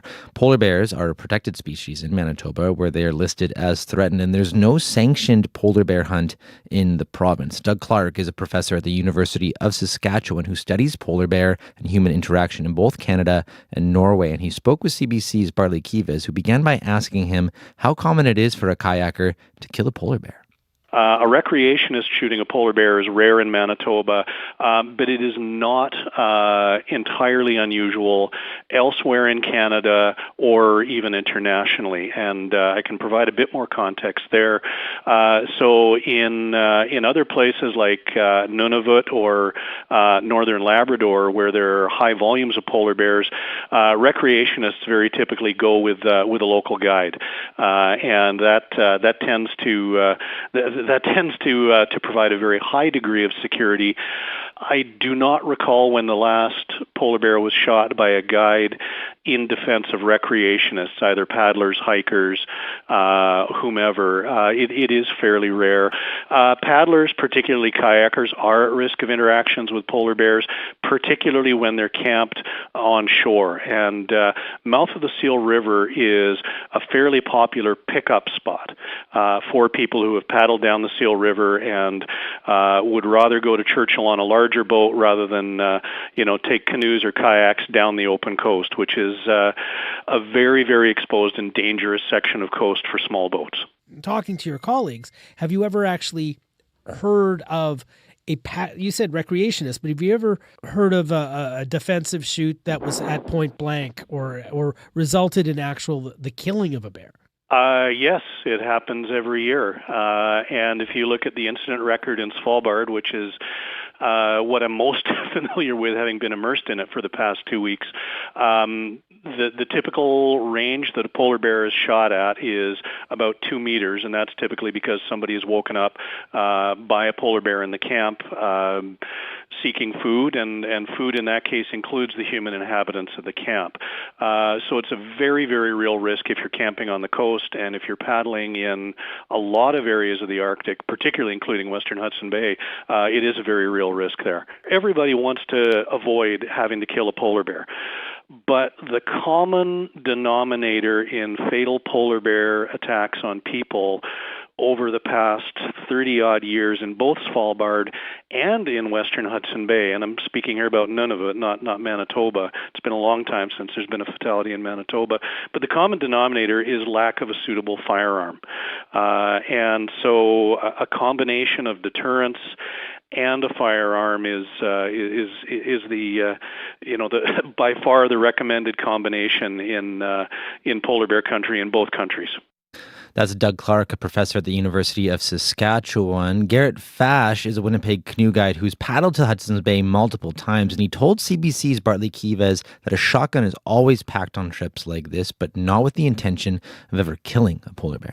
So we bring a shotgun on our Hayes River trip because we travel in polar bear territory at the end. The biggest reason for carrying a firearm is as a deterrent. We load it first with blanks for that reason, that we are using this as a deterrent and kind of a level up on the bear banger, if you will. And generally speaking, that deterrent would be used while camping and not from the water, correct? Yes, that is correct. It is something that we would use on land as a last resort. We don't, carry a gun around to fire it right away or anything like that. We put other things in place first. But yes, this would be exclusively a from land safety tool. We only take it out of its waterproof case when on land. In the canoes, it's sealed up and kept away. Have you ever heard of a paddler actively shooting a bear with a live round? I have heard twice of it happening, and that is through a lot of conversations with a lot of paddlers from the people who have paddled all over the world. It's extraordinarily rare. Anytime a firearm is fired in general, that's a big deal. You wouldn't do that just on a whim. So I don't know, and I would probably have to see hard facts to make a comment as to what happened. But as far as risk and with how people will, potentially perceive paddling in the north and in general, I am also concerned of, how will people interact? How will people perceive it? Is it, are people going to be even more afraid, or is it going to kind of cause some, potentially knee-jerk reactions around recreation in general in and around these areas? I know that laws and, regulations and things are often put in reactionary ways, and so I am kind of curious how this will move forward, but I am also nervous as to what this could mean for, paddling in and around the north, and even with how people perceive other wildlife interactions, even down south, like even something like a black bear. Like, is this going to change people's perception of those types of risks? That was canoe guide Garrett Fash speaking with CBC's Bartley Kivas. The province is still investigating the shooting and killing of a polar bear on the coast of Hudson Bay. And for more on the story, you can read on our website, cbc.ca/Manitoba. Well, 7:26 right now here on Information Radio. And let's talk morning sports with Scott Regehr. Good morning. Hey, Corey. So let's start with baseball, where it's busy on a couple of fronts. Yeah, for the Blue Jays on the home front, they will begin a series tonight, Corey, against Kansas City. The Royals, like every other team Toronto's going to face over the final month of this regular season, have a losing record. But, and where the Jays are concerned, there always seems to be a but, Kansas City is on a hot streak. They have won an AL Best 8 straight games. Of course they have. Toronto is currently 2 games out of a wild card spot, and you know what would really help them tonight? Vladdy Guerrero Jr. hitting his first home run at home this entire season. He's gone 0 for 251 at Skydome thus far. Another team, Corey, that could use a dinger or two today would be Canada's entry at the Little League World Series, who are represented this time around by Vancouver's Little Mountain. The Canadians have a game against South Korea this morning, a win-to-stay-in contest, which is daunting since the Koreans have already beaten the Canadians 7-0 earlier at the tournament. No matter, says pitcher Jacob Massel, who is keeping things in perspective. We're here to have fun, when we're here to win games, and what's more fun than getting to play baseball with all your best buds, so that's really what helps us. It will be a tough match. South Korea is obviously a very strong team. They basically have good everything. But this team is like built around each other. Everyone is got everyone's back and no one leaves anyone behind. So I think we do have a chance of beating them. How nice is that? Sage wisdom there from 12-year-old Jacob Massel, whose game starts at 9 o'clock this morning Central Time. Interviews like a pro. Wow. Yeah. You want a little dignity these days in the news? You got to go to 12-year-olds, it seems. The kids are all right. Well, let's head in a very different direction now to soccer, where the head of FIFA is back in the news. Yeah, Gianni Infantino is at an under-14 tournament at the moment in the Dominican Republic, and he was asked not to attend it by, among others, the FIFA Vice President Victor Montagliani, the Canadian, who thought Infantino might be a distraction. Well, Infantino didn't listen, and he has been busy talking to reporters about efforts to grow soccer in smaller countries. We want to grow football in every one of our countries. Some, unfortunately, don't want that others grow.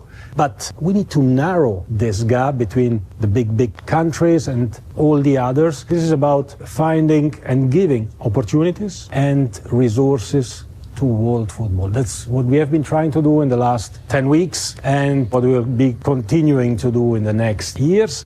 You can hear Infantino's argument there, Corey, that smaller countries should vote to keep him on as president. And to that end, the Dominican Republic's Minister of Sport did thank Infantino for showing up, noting that his presence, quote, opens up great prospects for growth and development in that country. Very much speaking Infantino's language there.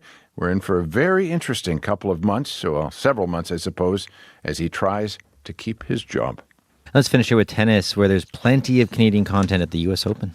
Yeah, with Rebecca Marino and Bianca Andreescu both winning qualifying matches in New York yesterday. They're hoping to make it through the main singles draw. Mixed doubles, Gabby Dabrowski and her partner got upset. But the big story in mixed doubles is all the star power in New York. They're doing things differently at the U.S. Open. Carlos Alcaraz and Serena Williams are going to be a combo, as will be Felix Auger-Aliassime, the Canadian, alongside the Filipino breakout star this year, Alex Ayala. They'll be out on the court at 9 o'clock. Thank you very much, Scott. You bet. That's Scott Regehr at your CBC Sports Desk. Time now for your CBC News from Manitoba. This is CBC News.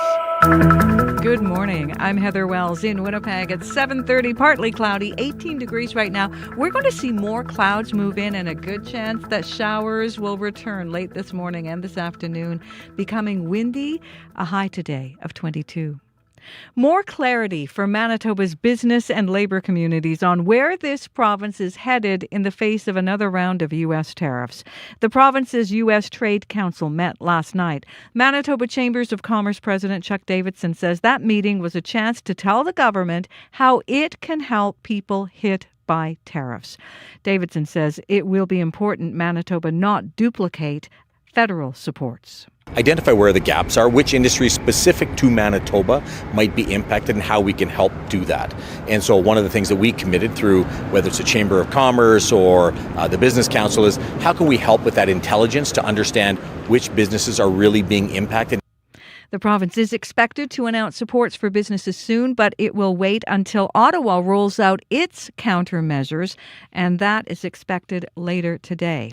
Now, Donald Trump is ratcheting up his rhetoric in his trade war on Canada. Taking to social media this morning, the U.S. president says he's considering changing the name of Lake Ontario to Lake America. In reference to the escalating trade war, Trump says the U.S. doesn't expect to be doing much business with Ontario any longer. You can hear more on this story and other national and international news coming up on World Report at 8. Manitoba's closing the gap on teacher salaries. Until now, some divisions have paid less, others have paid more. But starting in September, a harmonized pay grid kicks in for all divisions except the Northern and Francophone divisions.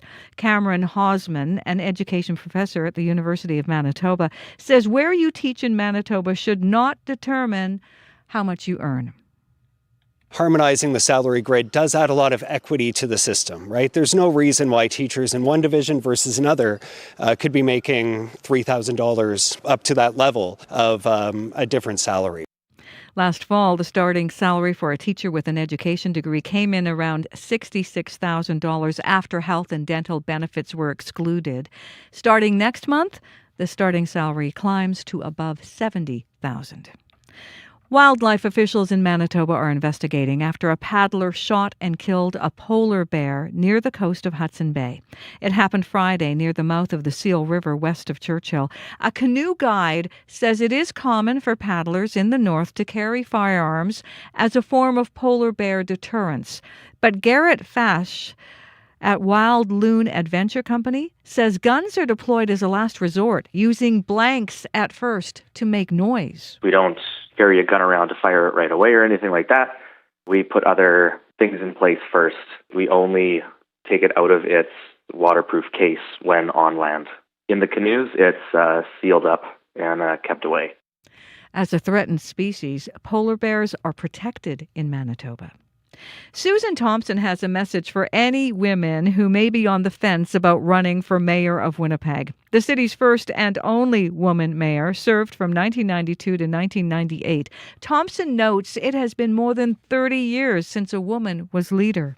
It is time. So it's a call to action that we have to get in at this very crucial time and support our community and our city and our future.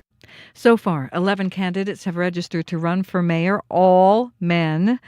Municipal elections across Manitoba are on October 28th. You can hear more from Susan Thompson coming up right after this newscast right here on Information Radio.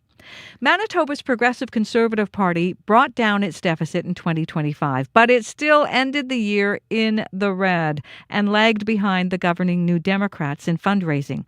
An annual return filed earlier this month says the PCs ended the year with a deficit of $505,000. The year before, it was $689,000. Peter Smith is the PC party president. Since the election, since 2023, we've paid back more than $1 million of debt and payables, which is, not nothing, and we're in good shape. We're pretty happy with where we're at financially. The debt is down partly because of donations from former leadership candidate Wally Dowdrich, who has since quit the party. The annual return says Dowdrich was the party's top donor in 2025, contributing more than $6,000. 6 other Dowdrich family members donated a combined $26,000. A Winnipeg woman who has lived with heart failure for a decade applauds a new focus on women's heart health. Cardiologist Shelley Zeroth is the new chair of Women's Clinical Heart Health Research at St. Boniface Hospital. Jackie Ratz has been a patient of hers since she was in her mid-40s.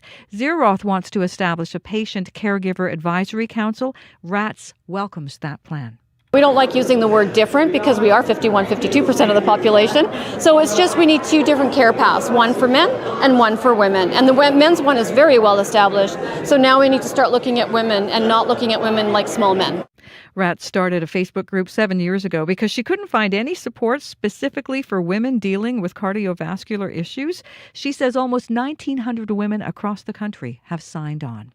You can find the latest news from Manitoba updated throughout the day at cbc.ca/Manitoba. Thank you very much, Heather. Thank you. That's Heather Wells at your CBC News Desk. You're listening to Information Radio here on CBC Radio One. And Abby Adeyemi is in now with a look at your regional forecast. Yeah, just brief passing clouds across the city at this time and windy conditions to come. A risk of showers across southern regions. We're seeing temperatures near 18 degrees, and up north we're seeing 9 in Thompson and 18 around the pass. So that's the summary for today.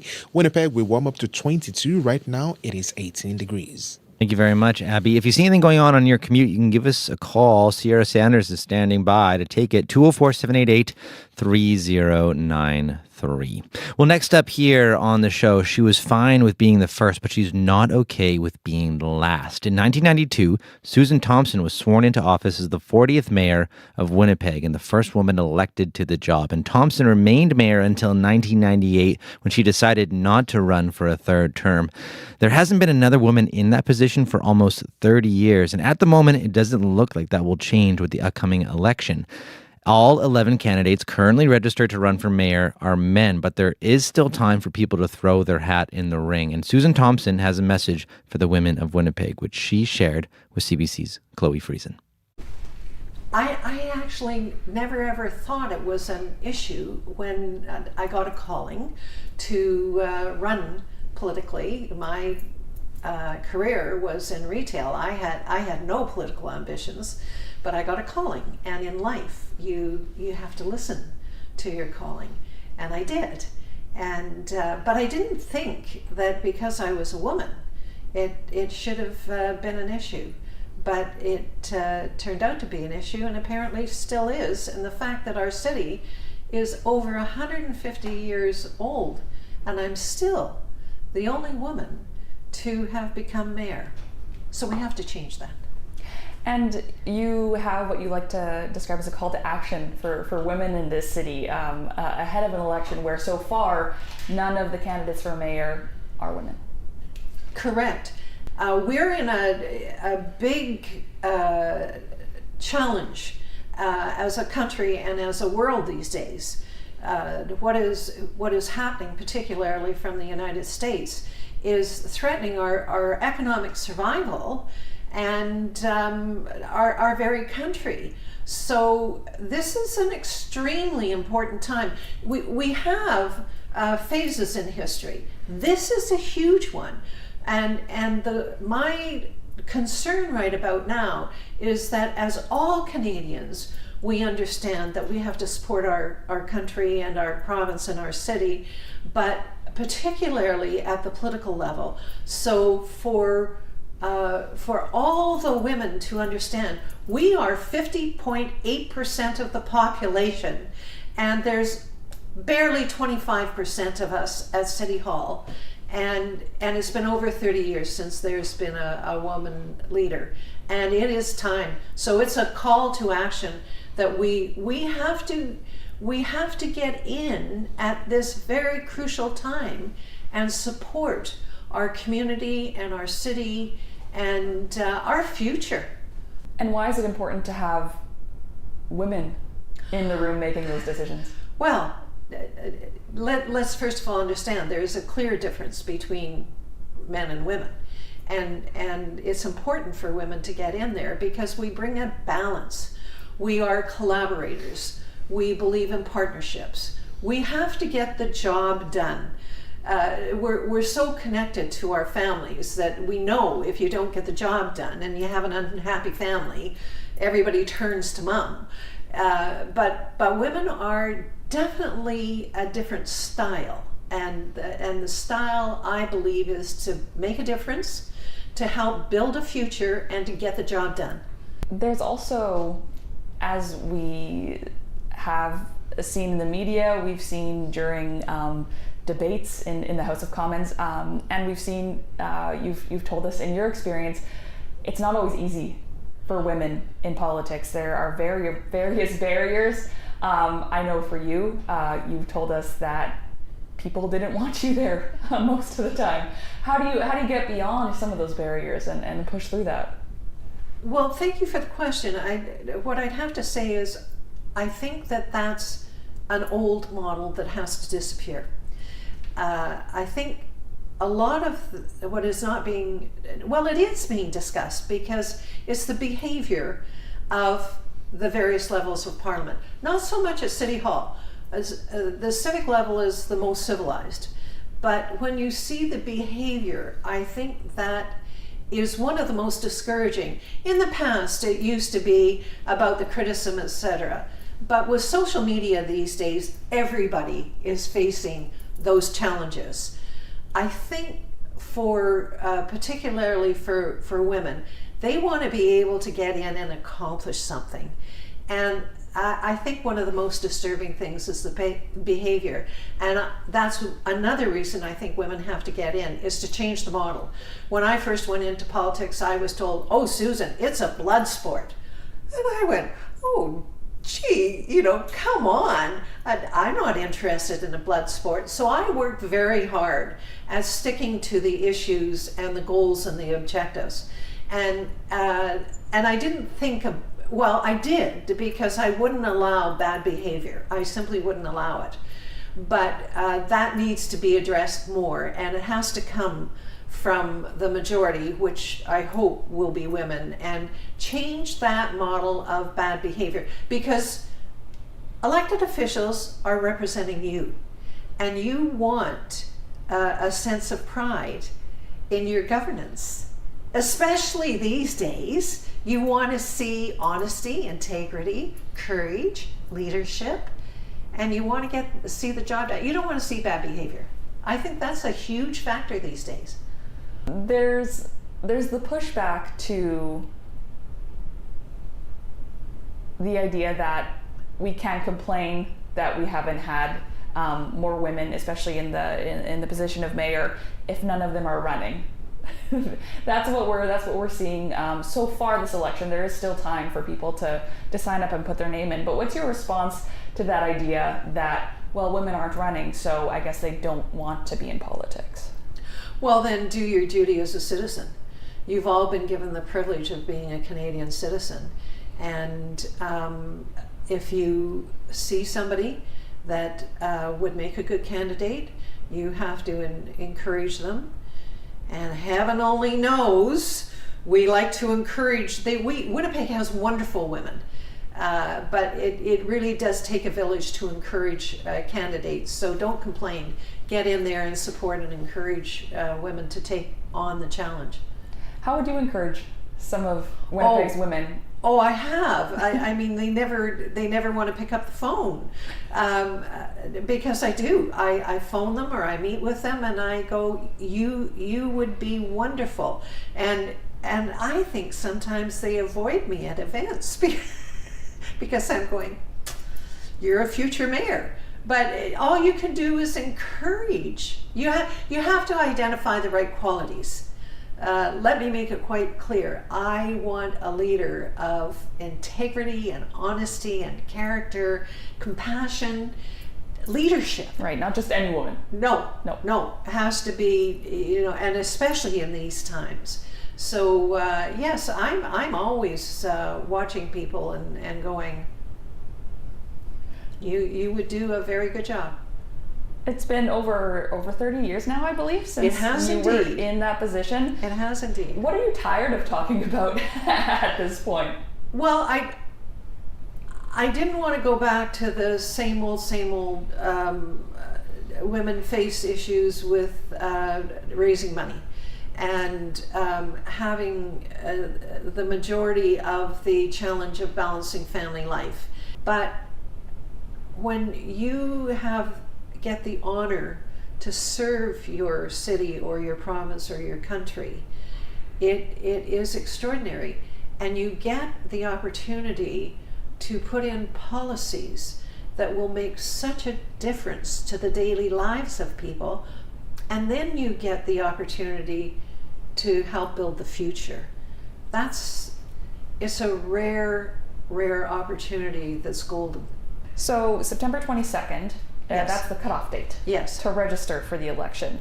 What would your message or words of advice be for a woman who might be on the fence or might be intimidated when they look at that list of 11 men currently running as of today's date?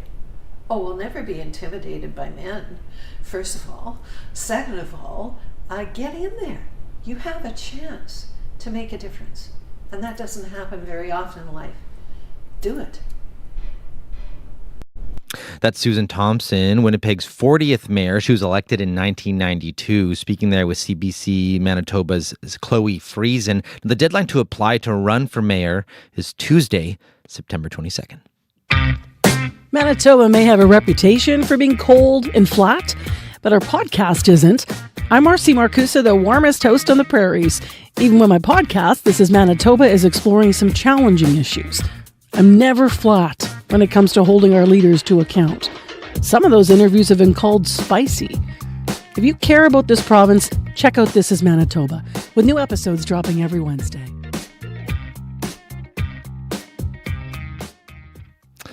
Well, up next here on Information Radio, we've got a dog in studio. Her name is Maze. She's a Fox Red Lab, and she's sporting some gear right now that is, about to be tariffed if it gets shipped to the States. She's not getting shipped to the States anytime soon. She is not for sale.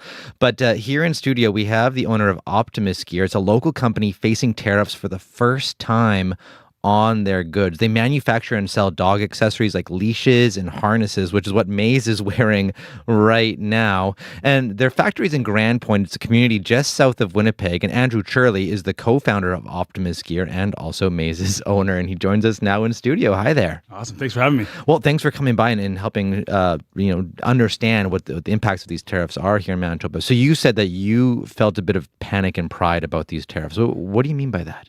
Yeah, I mean, when they first came in, obviously, we've worked hard over the last 10 years to manufacture our own products, and that made us CUSMA compliant. So we're jumping from 0 to 52.5%, getting that taken away with these ones.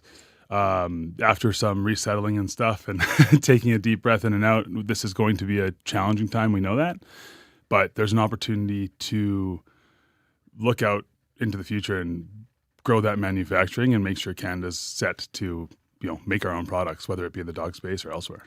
So you brought some examples in here. I know Maze is wearing one of your leashes in your harness, but you got a red leash here. So just for an example, tell us a little bit about what it costs to ship to the States. I mean, what it cost to ship to the States last week, and now what is it now, and how has that impacted your business? Tell me about it. So since they took away the de minimis there, where they're checking every package, we've exclusively used one of the more expensive shippers through DHL to make sure that we have a really good contact point.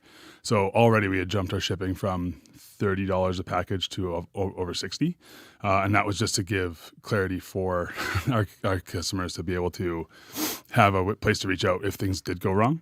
And now it would be on top of that. This leash here is a $100 leash. It's got spongy cord on it. It's got a million features. Hanging your poo bag once your dog has it, and that's going to be another 50% on top. So it'll be $150 now for someone essentially, to buy it. and they have to get it from the border, right? So our main product is our Defender harness. So this is a crash-rated dog harness. So if you get in a car accident, we've passed the same test as child seats. So this is an extra large. It's a $400 harness. It's going to last you your whole life, but 50% on top of that, which is paid at the border. So $600. Yeah, it's a lot. It adds up quick. Wow. And what have you been? So how much of these end up going to the States? About 35% of the dog business goes to the States. So that's kind of, at this point, I've paused American shipping, and it's just kind of just gone. Okay, so essentially you're not shipping to the U.S. at all because it's not worth it for you. At this point, no. I'm trying to look into maybe the right pop up, but I'm finding Americans don't have an understanding of what's going to happen when it crosses the border.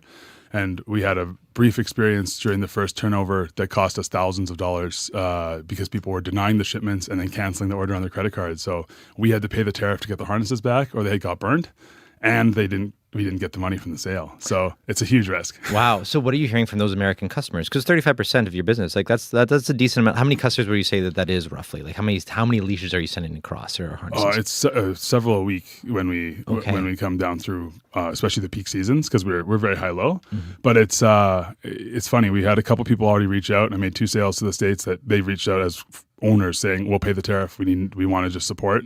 It's amazing. I get apologizes for the administration from them every day. People are filling out our forms saying, hey, let us know how we can get one when we can. And the response from them has been apologetic. Wow. And in terms of just like the long term for your business, so 35%, it's not the majority of your sales, but that's still a decent chunk of it. So what does this mean for your business in the short term and in the long term? So we developed this business with the dog safety in mind, but we actually have our own patented hardware. We have the strongest side release buckle on the market right now that we make right here in Winnipeg. We have our own textile shop. We have all this, and we're kind of looking at this as the opportunity now to branch out and help other Canadians build their stuff too. And we're trying to figure out a way to bring in some new products that we can help for people who don't have a spot, right? Whether they lost it from America, they want to bring from overseas. We're starting to do that as, 35% growth, even with the big Canadian boom we're having of people supporting us, and we appreciate it and we need it. It's a tough time, but it can't replace itself long-term immediately. So that's our plan, is to really try and help other Canadians because we have the infrastructure built for the last 10 years. So you're trying to source as much Canadian goods as possible to help manufacture? Because I know right now we were just before we went on air here, you were mentioning how you actually do import some things to help manufacture your goods from the States. Yeah. I know today, 10 a.m., we're expecting to see a list of things that are potentially going to be subject to retaliatory tariffs as of Labor Day. Mm-hmm. What could retaliatory tariffs mean for you? I guess you don't know exactly. It'll hurt, but not. Luckily, we've always sourced a lot from Canada, so we only have 2 products we bring in from the States. Unfortunately, they're very important and not at this point Canadian made, but we've already started reaching out to some manufacturers who in the past said they have the capabilities to make things as strong as we need them. And we're fingers crossed hope that they can start making those in the quantities we need so we can bring that to Canada as well. And are you looking abroad as well? Like it looks like you're shipped to the U.S., you ship in Canada. Are you looking for other markets too? We ship internationally, so we already have them all across Europe, a bunch in Australia. The main thing for that is obviously having an understanding of all of the different markets. And we're a small team. I'm taking care of the shipping and a lot of the making of the harnesses, and we want to make sure that everything's being done right and systematically. So we are going to be opening up to some, especially European places. Okay. And is there any existential fears for your business at all in terms of maybe, some people need to do layoffs or anything like that? What could this mean if these tariffs, last for a year or longer or even a few months? At this point, we're buckling up. We have no plans for any layoffs. Now we are going to, keep on putting in. We have the infrastructure to replace those revenues in other ways. And we're quite fortunate that, 10 years, this has always been our dream of being able to manufacture not only our own goods, but bring it back to Canada. We actually thought the trade war would start with a different country, not the United States, but we've been prepping for this for years, and that's why we never offshored anything. So that's our long-term plan is, keep saving dogs' lives and keep on making great Canadian products for us and other people. I'm sure Maze is happy to hear that she'll have her job for the next little while. Hey. I'm also curious here, as a business going forward, as you are making this pivot, you're looking for new markets, you are looking to source more Canadian. Is there any supports from either the province or the federal government that could make those tasks, that pivot, easier to support your business? Obviously, we'll be looking into the finances and see what they're going to come up with and utilizing those as needed and as we apply. Outside of that, there's no real infrastructure to communicate within and see who needs what and bring these in. So if there's anything even from our province leaders that bring people together and allow us to communicate and solve these problems, that's what we'd love to see. And obviously, probably life would have been a little bit easier for you today if there was some kind of deal. But how do you feel about, Prime Minister Mark Carney making the decision to walk away and possibly hit back with retaliatory tariffs? Because it has made your life objectively harder. I think it has, but it's easier today than it was when it was will they, won't they? That was when I had shipping pause and I had to email everyone saying, I don't know if I can ship this to you. Now I can say, I'm not going to until I learn more and I grow. It's up to me, right? I can't sit back and say it's someone else's fault. So I'm going to make the plans. I'm going to make sure we can do this to the best of our ability. We'll take care of our U.S. customers as needed, but at the end of the day, our priority's always been Canada, and we're going to make sure we're still customizing harnesses, putting names on them, whatever we can do to increase that level of efficiency and what people are getting in Canada, and we want to make sure we're just taking care. Going forward, one day if a deal is reached, tariffs go away, how are you thinking about your relationship with the United States in the future, even if there is a deal, seeing as things have been so volatile lately? Yeah, I think it's forever changed in terms of we always want to source Canadian. If we find Canadian people to make our stuff, we will never go back to the U.S. versions of it. Cost is one thing; it's just not going to change. Personally, I don't plan on going to the States. I don't plan. It's one of those of I want to keep all my money here. I want to keep supporting other local businesses, farmers markets and all the fun stuff, and having people around Canada, show that it's harder.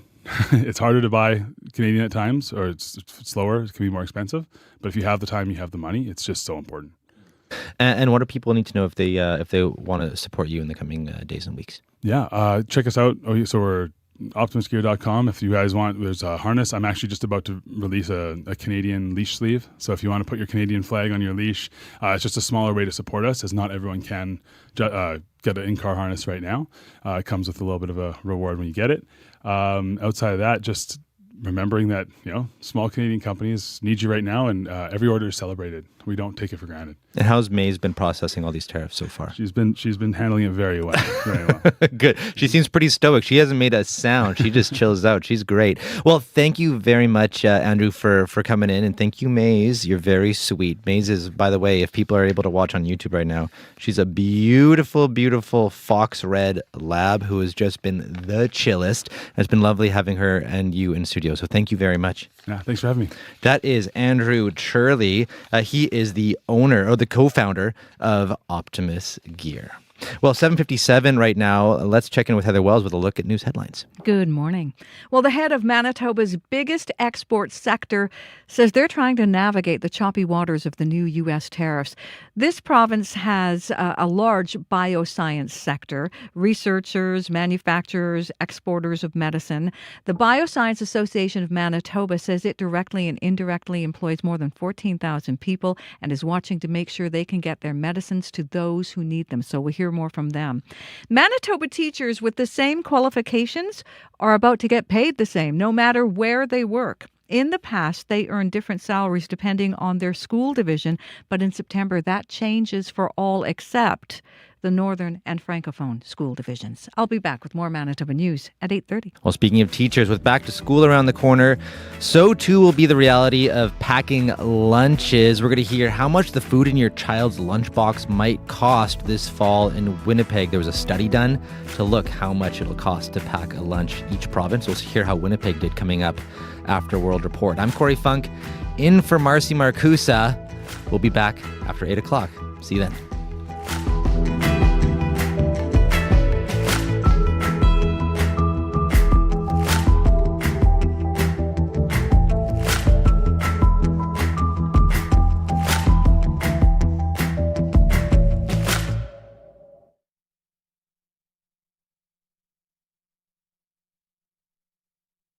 Today on Q.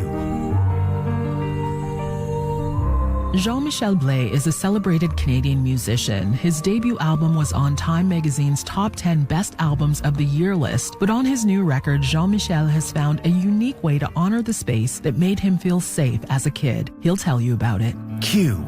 This morning at 10:30 in Newfoundland. And on CBC Listen or wherever you get your podcasts. Coming up in half an hour, it's The Current. I'm Susan Ormiston. Lindsay Clancy admitted to killing her 3 children, but she's pleading not guilty by reason of insanity. We'll talk about that trial and the international conversation it has sparked about postpartum mental health care. That's coming up on The Current. This is World Report. Good morning, I'm Martina Fitzgerald. It is a new shot across the bow in the ongoing war of words between the United States and Canada. U.S. President Donald Trump today posting online another taunt linked to trade, and this one is targeting Canadian waters. I'm joined by the CBC's Chris Reyes in New York. Chris, what is Trump saying? Well, another provocative post from President Donald Trump, who posted on social media this morning. He said the U.S. is seriously considering renaming Lake Ontario to Lake America because they don't plan to do much business with Ontario anymore. This follows some heated exchanges between Trump and Ontario Premier Doug Ford in recent days. Trump is also now disputing Prime Minister Mark Carney's claim that the U.S. wanted to interfere with language and culture protections. Trump said he would never interfere with Canadians speaking French. Trump said that this was a lie by Carney to gain political support. He then closed by saying, "I love French Canadians." This, Martina, adds to the barrage of attacks coming from the Trump administration. At a rally in Maine last night, Vance said Canada and China are the worst when it comes to trade with the U.S. Vance then goes on to make an all too familiar quip before sending a message to Carney. We have to remember, Canada is a state. Sorry, Freudian slip. But I think that we need to send a message loud and clear to the Prime Minister of Canada. Stop taking advantage of the people of Maine. Stop taking advantage of America. It's over. We expect fairness in our trade policy. Now, despite all that, Martina, Vance said negotiations are continuing. Chris, what about business people in the U.S.? How are they reacting?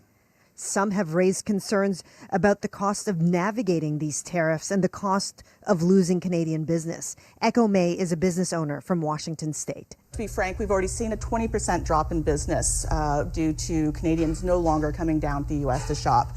And that's just with tariffs the way they've been over the past year and a half or so. One business owner from Oregon speaking to NPR said if Trump knew the full negative impact of tariffs on small businesses, he'd cancel the tariffs altogether. The CBC's Chris Reyes in New York. Thank you, Chris. Thank you. Likewise, Canadian businesses are bracing for the long-term effect of U.S. tariffs, as well as Canada's own retaliatory levies. In about 2 hours' time, federal ministers will share details about the response, both how the government will help Canadians and match Washington's moves. Rafi Boudjikanian joins us from Ottawa. Rafi, what should we be listening for? Martina, the Prime Minister has sort of been telegraphing what to expect. He set the stage on Monday by explaining this would be a targeted response. Carney had previously said counter tariffs on steel, dairy, and electronics were in the works.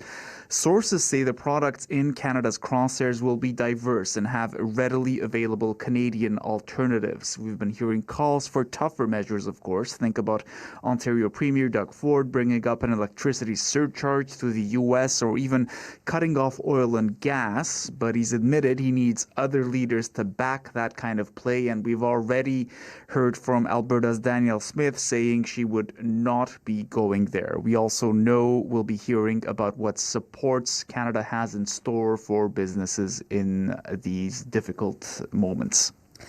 Opposition leader Pierre Poilievre spoke just a short time ago in Windsor, Ontario. What did we hear from him?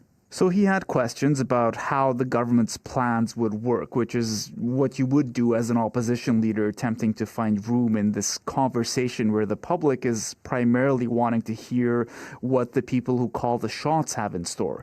Counter tariffs, okay, the Conservative leader said, but what will that mean to the bottom line? We asked the Prime Minister today to reveal the cost to individual families of his proposed counter tariffs. He said the other day that tariffs are taxes. That is a quote. So what will the retaliatory tariffs mean for grocery bills, gas prices, and the cost of everyday goods? So we know Poilievre, as well as the leaders of the NDP and Bloc Québécois, have individual phone calls scheduled with the Prime Minister this morning. Poilievre also wants the government to reveal what was in the deal it walked away from and for Parliament to reconvene early to debate the proposed response. Martina? That is the CBC's Rafi Boudjikanian in Ottawa. Thank you, Rafi. You're welcome. Prime Minister Carney is stressing tariff retaliation against the U.S. must be focused. Some premiers, like Ontario's Doug Ford, are zeroing in on Canada's energy exports. But as Brian Labby tells us, that idea is not going over well in the nation's oil patch. We're in a trade war. This is an act of aggression from the United States. And so Canada's Jobs Minister Patty Hajdu in Calgary for an announcement, asked about using Alberta energy, oil and natural gas as a bargaining chip in Canada's trade war with the U.S. I don't have a comment about that right now. A different response from a former Alberta premier. Clearly, oil and gas has to be on the table. Alison Redford was a progressive Conservative premier more than a decade ago. If we're going to have a dollar-for-dollar consequence to the trade discussion or war or dialogue that's going to go on, that has to be part of it. And I think the vast majority of Canadian oil and natural gas ends up in the U.S. Tariffs, taxes, or reduced exports could backfire. Richard Masson is the former CEO of the Alberta Petroleum Marketing Commission. The powers exist for governments to do that. But the question becomes who bears the cost. It's possible that Canada could do it, but it may not actually give an outcome that Canada wants. In the form of job losses and reduced government revenues, Premier Danielle Smith appears to be against any retaliatory measures, including production cuts. Instead, she'd like to see new markets for Canadian energy and supports for workers caught up in the trade war. Brian Labby, CBC News, Calgary. Iran says it's ready for any sanctions the U.S. puts in place. The White House announced expanded measures Monday, saying it wants to strangle the regime's financial lifelines. Iran's economy minister, Ali Mahdizadeh, says the American plan will fail.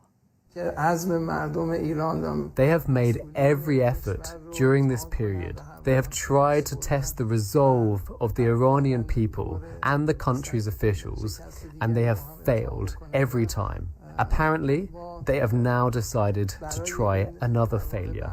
Mahdizadeh says Iran has been preparing for these new U.S. sanctions and has a 2-year plan to counter them. The war in Iran is nearing the 6-month mark. President Trump initially said it would take weeks. A worker at Montreal's Trudeau International Airport is dead after an incident involving an aircraft. Officials are not giving many details, but the local airport authority says it is providing support for the passengers and employees who witnessed what it calls a tragic accident.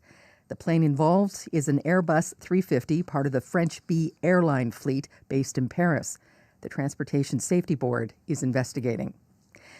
Canadian officials say an already difficult wildfire season will likely extend well into the fall. Many of the hardest hit communities are First Nations. But as Chris McIntyre reports, despite extensive training and experience, Indigenous leaders say their crews are being kept out of the wildfire fight. When we see these international crews coming in while our resources are sitting here, and it's really frustrating. Nick Morrow is the CEO of Yukon First Nations Wildfire. He says a mild fire season in the territory means his crews have the capacity to battle ongoing blazes in BC, Ontario, and the Northwest Territories. Morrow says so far, the phone hasn't rung yet. We've been advised that the Yukon government currently does not have the capacity to send our crews south to assist. In Red Bank First Nation in New Brunswick, fire crew lead Madison Levi says her team is also sidelined, despite experience battling wildfires last year, both locally and in Alberta. We're just trying to figure out why aren't we being deployed? And then after speaking with other First Nations firefighters in other provinces, and realizing they're experiencing the same thing, it kind of took me back. Wildfire response is managed and led by each provincial or territorial government agency. When more help is needed, they contact the Canadian Interagency Forest Fire Centre, which coordinates resources. In an email, CIFC did not answer Levi's questions why First Nations crews aren't being used. Instead, the center said it works to mobilize teams between regions, adding contracting protocol varies agency to agency, so specifics relating to which resources are hired and when is outside its purview. We were grateful to have this opportunity to be a First Nation crew and be a part of it. That it's been very disheartening. Levi and Morrow both say their crews are willing to support the country during emergency situations. Now, they're calling on the country for a little support for them. Chris McIntyre, CBC News, Dawson City, Yukon. That is the latest national and international news from World Report. For news anytime, go to cbcnews.ca. I'm Martina Fitzgerald. This is CBC News.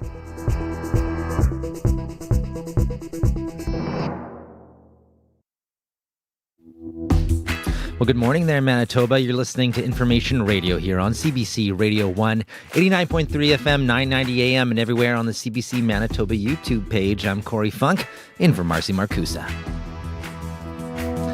18 degrees right now in Winnipeg at the Forks, warming up to a high of 22, but chance of showers and thunderstorms. We're going to get the details from Abby just ahead. But coming up this final half hour of Information Radio, gifting an apple to your teacher might be a long-standing tradition, but how much will it cost this fall to give that apple? A new report that came out early this morning outlines how much lunch staples will cost us this fall, and it's broken down by place. We're going to hear how Winnipeg's doing compared to the rest of the country. How affordable is it to make a lunch for school? Also, if you happen to be driving through Portage and Main right now, you might see a guy serving free coffee from a big wooden structure attached to the back of his bike. He called himself a bikeista. He's biking across the country, and he hauled that big old bike cafe into our studio earlier today for a conversation. We're going to hear that conversation, how his dad inspired him to dole out free coffee across the country and raise money for cancer research. So stay tuned for that conversation coming up this half hour. But right now at 8:11, let's check in with Heather Wells with a look at news headlines. Good morning. Well, a sector that is one of Manitoba's biggest exporters to the U.S. is trying to sort out the impact of this latest round of U.S. tariffs. The bioscience sector researchers, manufactures, and exports medicines. Andrea Ledesseur, president of the Bioscience Association of Manitoba, says Manitoba's bioscience sector is unique. She hopes the federal government considers that when offering supports. Winnipeg's first and only woman mayor hopes she's not the last. Susan Thompson is concerned no women signed up to run for mayor ahead of this October's municipal election. We'll hear from her in our next local news at 8:30. Thank you very much, Heather. Thank you. That's Heather Wells at your CBC News Desk. Abby Adiemi is in now with a look at your forecast. Hello. Hello, Corey. We will be seeing increasing clouds with showers and a few thunderstorms today across border and up north. It may be a bit cooler with just scattered showers spotted here and there. The thing to notice, there will be a little bit of humidity in the air down south, but the northwest breeze will definitely cool things when they kick in. For the Winnipeg area, we're looking at temperatures near 18 degrees at this time. Some clouds outside. There's a good chance of showers and a risk of thunderstorms in the forecast today, sometime this afternoon, and it will get windy with a high of 22 in the forecast, and that's what we will see across most regions down south. We're seeing temperatures between 16 and 18 depending on where you are in southern Manitoba at this time, and highs will be in the range close to 24 degrees, while up north we're looking at 15 to 18 degrees under mostly cloudy conditions. Showers and a few thunderstorms also possible before we'll see clear skies later up north. Highs also near 24 degrees. For far north we're looking at 9 to 17 with a mix of sun and clouds there. Overall, just expect a cooler day, showers in the forecast, some thunderstorms, and then some clear conditions overnight. But for Winnipeg right now, we're sitting at 18 degrees, expecting those showers to kick in sometime this afternoon, and you may notice the rumble of some thunders later in the day. But right now, we are at 18, warming to 22. Thank you very much, Abby. Thank you. Sierra Sanders is in now with a look at your commute. Good morning. Hi, Corey. Just got a call from Ashley. She was heading down Lagimodiere there, and there's been a multi-vehicle collision there. So northbound Lagimodiere at Betournay Street, or kind of just past Betournay there. There's been a multi-vehicle collision there in the median lane. There is a fire truck on scene tending to the situation, but since it's in the median lane there, you want to keep right to pass there. So northbound Lagimodiere, just past Betournay Street, pardon me, it's down to one lane there due to a collision. As well, just another closure to alert people about eastbound and westbound Avenue, Church Avenue, I should say there. So all eastbound lanes, all westbound lanes, the eastbound painted bike lane, the westbound painted bike lane, the north side sidewalk of Church Avenue between Fife Street to Bunting Street will be closed for street construction until August 28th. So not too long of a closure there, but something you want to keep in mind there, east and westbound Church Avenue. And finally, I got a call from someone just alerting me to another closure that just kind of started this week. Archibald Street northbound from Elizabeth Road to Gibbo Street. All northbound lanes are closed for sewer work. There is a temporary median crossover in place, which is providing one northbound and one southbound travel lane at all times there. But that work has started today, yesterday, I should say, the 24th, and is lasting until September 4th there. So a little bit of a bigger Archibald closure there, and will last you until just past mid-September, that you want to keep in mind there, especially if that is on your commute. And I know that is definitely on some folks' commute. So a couple of things to note there. Thank you to the callers who have given me a call. We have some time left in the show. So if something new's popping up, I would love to hear from you. So give me a call on that CBC commuter line, 204-788-3093.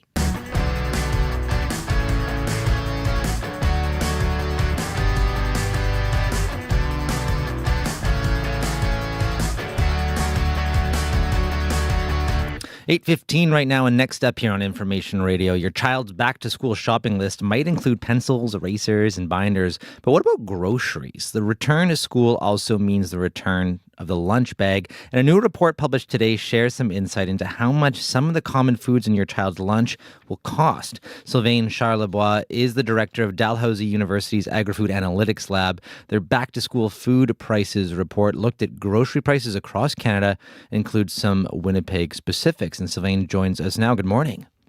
Good morning. So the biggest Winnipeg headline in this report is that we are the cheapest of the cities you looked at for a list of 45 items that people might buy for back to school. So how much did those 45 items cost altogether? Well, it's a little over $50. So, but in terms of what we're forecasting for this fall, people in Winnipeg should be well served by grocery stores, unlike other places, which is unusual right now because we often talk about higher food prices. But apparently in Manitoba, things are much more under control compared to, say, St. John's, for example, in Newfoundland, where things are probably 8 to 9% more expensive for school lunches in general. So parents in Manitoba should be happy about that. So are we number one, or like where are we doing compared to the rest of the country? So in terms of right now, in terms of costs for August and September, you're basically in the middle of the pack, basically.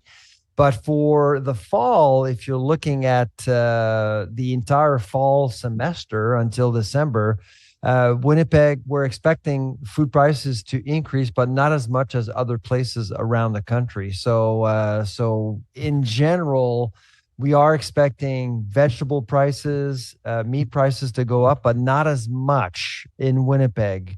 I think it's due to the fact that there's a little bit more competition. And of course, there's been some measures implemented by the provincial government in Manitoba, taxes on food, for example. There's been more analysis and oversight around property controls, for example. My guess is that in Manitoba, they've actually taken property controls much more seriously than in other parts, and that actually makes a difference at the till. So there's this list of 45 items, but there's also a smaller list, what you call these back to school staples. So 12 items that people might buy. So that's things like apples, yogurt, whole wheat bread, bananas, bagels, bottled water, canned tuna, cheddar cheese, chicken nuggets, peanut butter. That's just a few of them there. Yep. Where does Winnipeg fall on that kind of smaller list? Again, actually, Winnipeg performs quite well. So again, good news there for Winnipeg. When people in Winnipeg and Manitoba, the one thing though that we need to keep in mind is whether or not counter tariffs will have an impact on some of these items. Of course, we will know more about this later today, I suppose, or this week.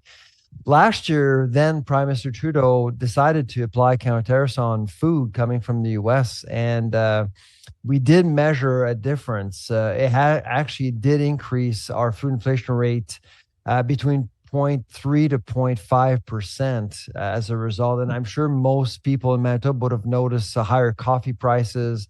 Oranges are still an issue today. That's due to counter tariffs. So hopefully, if Ottawa goes ahead with counter tariffs, the food industry or the food supply chain will be spared, because at the end of the day, it's not just American products that are made more expensive, but it's everything else at the grocery store that actually gets to see a bump overall. Two things that didn't make it onto that list of 12 at least is lunch meats and granola bars. I know those are very common staples. What about the impacts? What about the prices of those? What do you see happening in the fall for those? Good question. We can't track everything. We track a lot, but we can't track everything. But to your point about granola bars, grains actually haven't been an issue.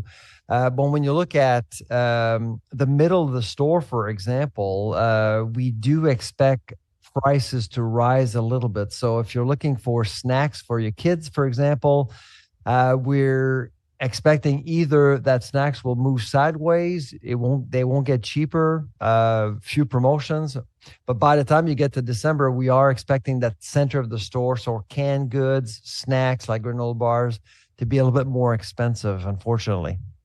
Sylvain, thank you so much for your time this morning. Really appreciate your time. My pleasure. Take care. That is Sylvain Charlebois. He's a professor at Dalhousie University and the senior director at the Agri-Food Analytics Lab. How do you listen to your favorite Manitoba shows when you're on the move? Get your daily dose of information radio, Radio Noon, and Up to Speed, live and on demand. Just open the CBC News app, tap the local drop-down, and hit play. It's the easiest way to keep our province at your fingertips. Download the CBC News app today. Well, up next here on the show, if you think cycling across Canada sounds challenging, what about doing it on a bike-turned-coffee cart? Anthony Galvin-Bizon is a self-described bikeista. That's a portmanteau of bike and barista. And he's cycling from Vancouver to St. John's, Newfoundland, brewing free coffee for strangers along the way. He's actually at Portage in Maine right now serving up free coffee. And his cross-country coffee-making trek is raising money for the Canadian Cancer Society. Anthony, as mentioned, is in Winnipeg this week, and he actually dragged his whole setup into our studio earlier this morning. My cart is built on top of a Thule children trailer for bicycle. We stripped the entire tarp and we made custom these panels of wood and all the storage inside to have a fully functional espresso machine. Yeah, you've got actually the all the gear actually out on top of it here, it's fancy gear. Like, this is stuff looks like you would actually use at a cafe. I mean, I don't want to brag, but it's pretty good coffee. So then tell me now, what gave you the idea to do this bikeista trip across the country?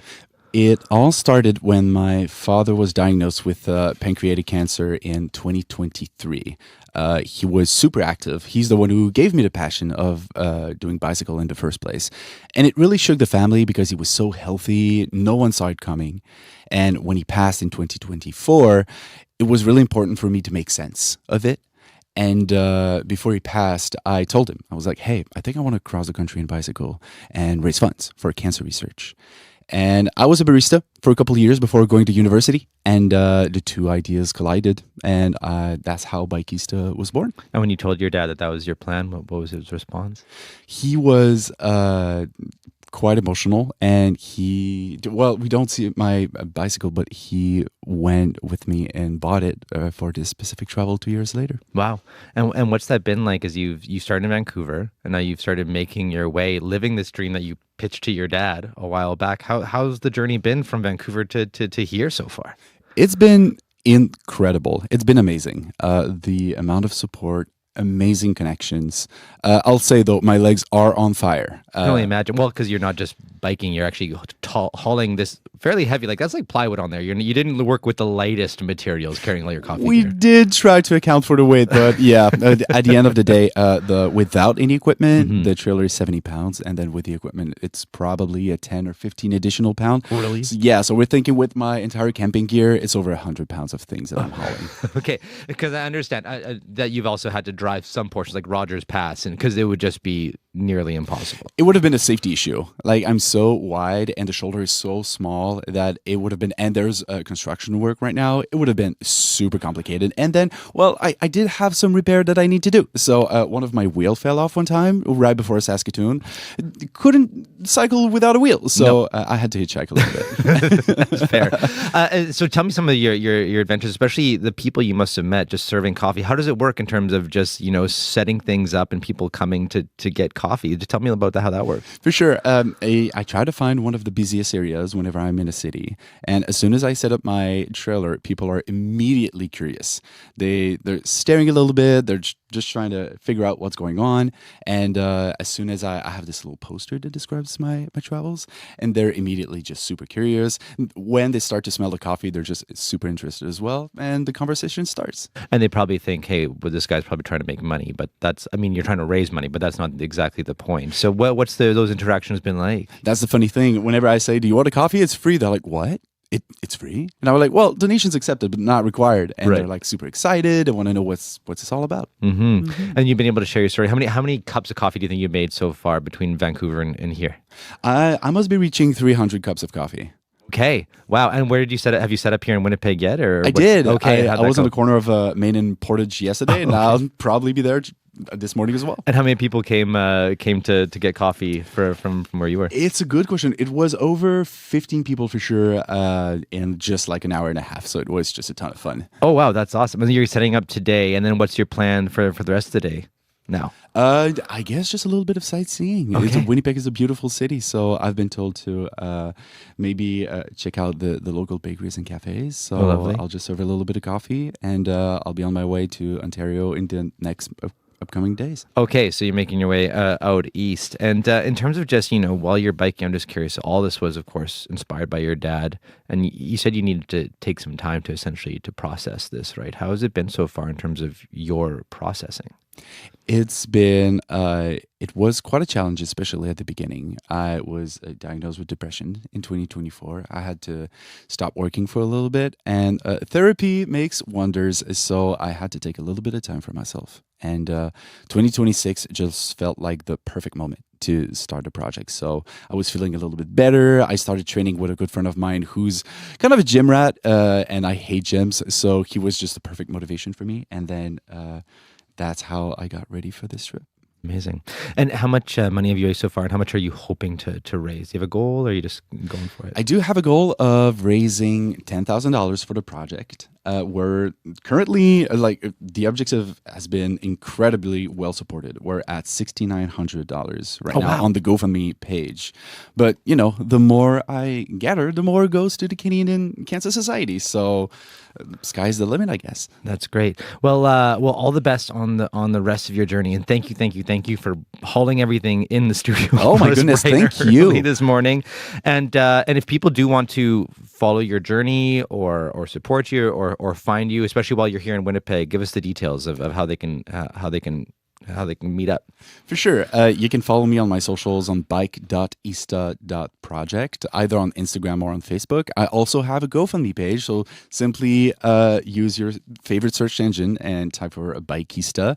And if you want a good coffee, I'll be on the corner of Maid and Portage between 8 and 9.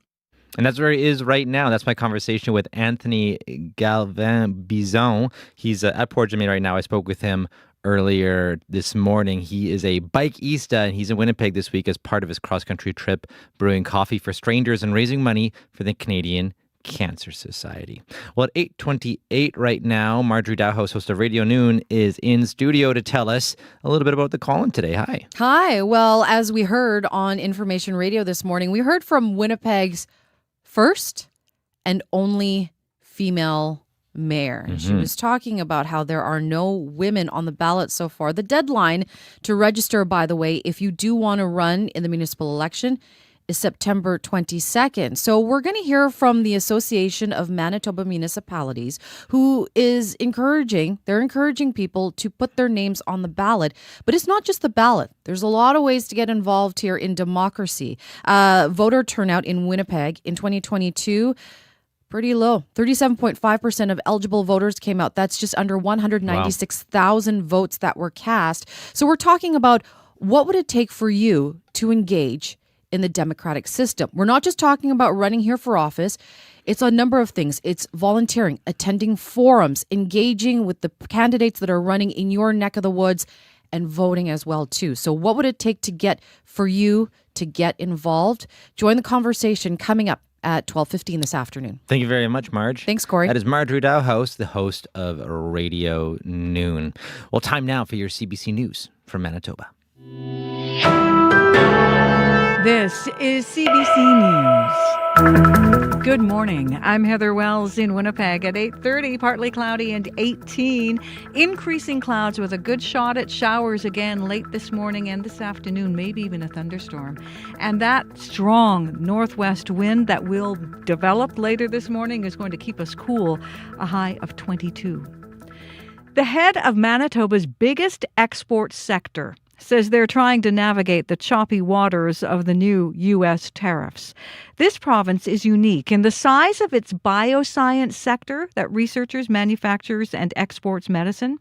Bioscience Association of Manitoba President Andrea Ledesor says it directly and indirectly employs more than 14,000 people and contributes $3 billion to Manitoba's economy. For the federal government is really making sure that Manitoba is top of mind, especially when we're talking about this sector and understanding what Manitoba has. We're a little bit different than the other Canadian provinces in what we produce and where we export it to. So making sure that each province is understood. Ledesor says they are watching to make sure they can get their medicines to people who need them. Now, Manitoba's premier says a wide range of voices came together last night at a meeting of the Manitoba-U.S. Trade Council. Wab Canoe says business and labor officials were there along with Indigenous leaders. There's obviously a lot of concerns from the business world and from the people who represent workers because people's livelihoods are under threat, but there's a lot of unity and a lot of really constructive comments being made about how do we get through this period, how do we get past Trump. This morning, Donald Trump is ratcheting up his rhetoric in his trade war on Canada. Taking to social media, the U.S. president says he is considering changing the name of Lake Ontario to Lake America. In reference to the escalating trade war, Trump says the U.S. doesn't expect to be doing much business with Ontario any longer. Well, Manitoba's closing the gap on teacher salaries. Until now, some divisions have paid less while others pay more. But starting this September, a harmonized pay grid kicks in for all divisions except the Northern and Francophone divisions. Cameron Hosman is education professor at the University of Manitoba, says where you teach in this province should not determine how much you earn. Harmonizing the salary grid does add a lot of equity to the system, right? There's no reason why teachers in one division versus another could be making $3,000 up to that level of a different salary. Last fall, the starting salary for a teacher with an education degree came in at about $66,000 after health and dental benefits were excluded. Starting next month, the starting salary climbs to above $70,000. Manitoba's progressive conservatives are digging their way out of debt. The party's annual return for 2025 says it finished the year with a $505,000 deficit, an improvement from the year before when the deficit was $689,000. PC Party President Peter Smith says he expects to pay off the rest by the end of this year. We've been putting up some good numbers. We're happy with the money coming in. So, we'll and we're not going to leave ourselves in a pickle like we did last time. Smith says the 2025 deficit was posted before the party sold its old headquarters on Kennedy Street in Winnipeg. That building was sold to Wally Dowdrich, who has since quit the PC party. Dowdrich was also the top donor for the PCs last year. Susan Thompson has a message for any women who may be on the fence about running for mayor of Winnipeg. The city's first and only woman mayor served from 1992 to 1998. Thompson notes it has been more than 30 years since a woman was leader. It is time. So it's a call to action that we have to get in at this very crucial time and support our community and our city and our future. So far, 11 candidates have registered to run for mayor of Winnipeg. All are men. Municipal elections across Manitoba are October 28th. You can find the latest news updated throughout your day. All you have to do is head to cbc.ca/Manitoba. Thank you very much, Heather. Thank you. That is Heather Wells at your CBC News Desk. Well, Sierra Sanders is in now with a final look at your commute. Hi. Hi, Corey. Yeah, a couple of things I'm just keeping an eye on here at the end of the show. Northbound Lagimodiere as you're approaching Elizabeth there. There's been a multi-vehicle collision in the median lane, so you're going to have to keep right to pass there. There might be some delays already building up there, but there is a fire truck on scene tending to the situation, so you should be able to move through there, but just want to proceed with caution. As well, a closure to keep in mind, eastbound and westbound Church Avenue, all eastbound lanes, all westbound lanes, eastbound painted bike lane, the westbound painted bike lane, and the north side sidewalk of Church Avenue between Fife Street to Bunting Street is closed for street construction until August 28th. So a couple of things you want to keep in mind there. And finally, just a closure there on Archibald heading northbound. Elizabeth Street to Guibault Street, all northbound lanes are closed for sewer work, but there has been a temporary median crossover in place, providing one northbound and one southbound lane travel or to travel on at all times. And that closure started yesterday and lasts until September 4th. So a little bit of a bigger closure that you want to keep in mind there, as I know that area can get pretty busy there during the rush hours. Thank you very much, Sierra. Thank you. Abby, what's going on with the weather? We're seeing sunshine outside, but expect the clouds to roll in with a breezy condition, also bringing warm, humid air mass along with passing showers and thunderstorms across the regions. The south will see highs close to 24, while up north we might get to 25 up there. Scattered showers and thunderstorms also in the forecast. But right now, Winnipeg, we're looking at 18, aiming for 22, and expect some showers and thunderstorms in the afternoon. Thank you very much, Abby. And thanks to the wonderful crew who helped put together today's show. Chloe Friesen, Caitlin Monkman, and Emily Enns are our associate producers. Our news team, Joni Nicolo, Heather Wells, Megan Ketchison, and Darren Bernhardt. Our live team, Abby Adeyemi, John George, Darren Morash, and Sierra Sanders. And I am Corey Funk, in for Marcy Marcusa. Thanks for spending your morning with us here on CBC. Up next, The Current. Have a good one.